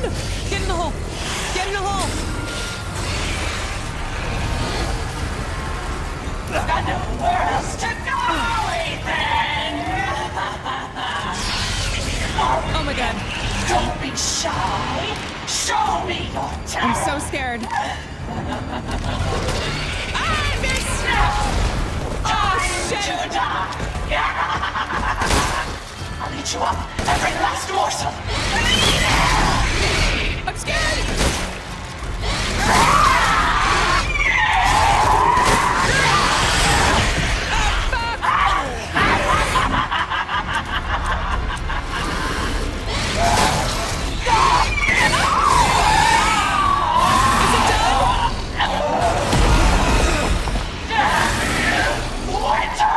Did I win?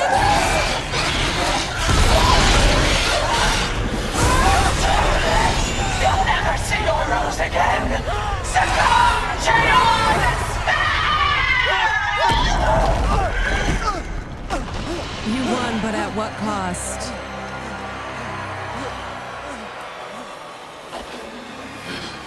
Wait, that was fun. That was a fun fight. 'Cause I gotta use my shotgun a lot.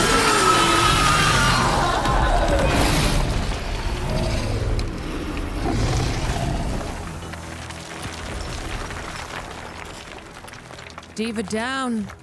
Ultimate boss diva down. Ultimate boss diva down. I like that. You're the one who's cursed.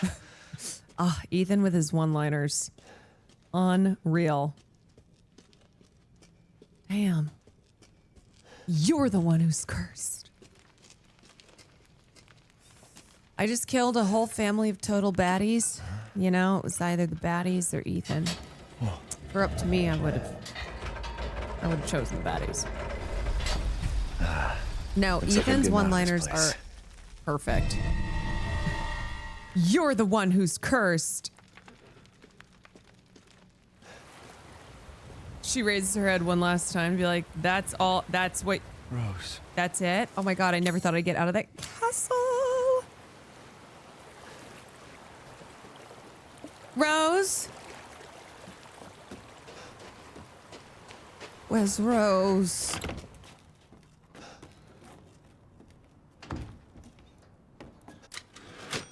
Where's Rose?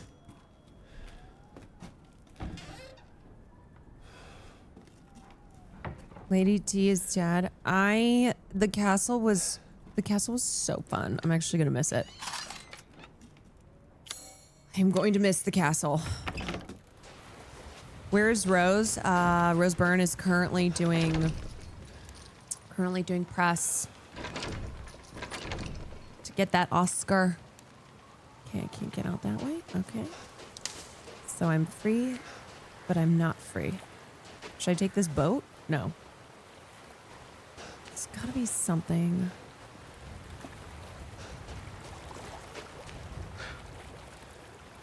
This boat, maybe? I feel like it's telling me to get in the water. Maybe this bridge needs to come down? Maybe I shoot... Hold on. I have an idea. Okay. It was a decent idea, but...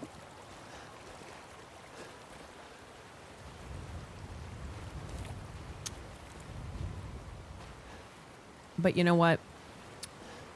Kind of disappointed that didn't work. Wouldn't it have been awesome if it worked? Okay, I gotta go out this window. He thinks I've got to go out this window. Okay, it's always wanting me to put something in, but I don't. You can't use that here. I need a thingamabob.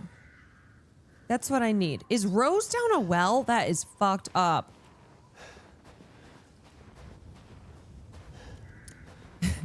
Diva down, requesting backup. All divas have been sent out.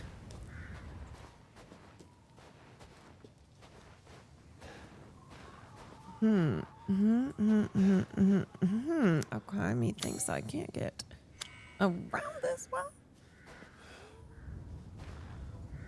Okay, well, let's see what's in here. Maybe it's the thing I need? No, some gunpowder though. Big old bottle of gin. Hi, we're requesting diva backup.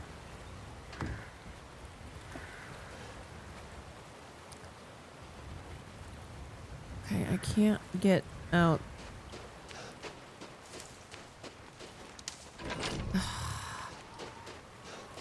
Yeah. Yeah.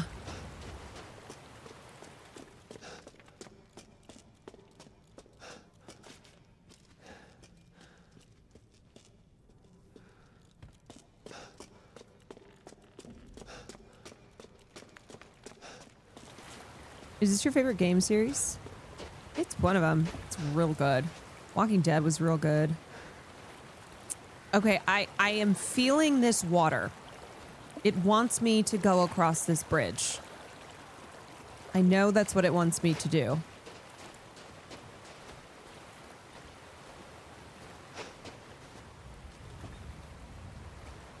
She ain't no diva. She ain't no diva. Look closely at this. Oh, you know what's so crazy? I was like, maybe I should shoot that, but this was right after I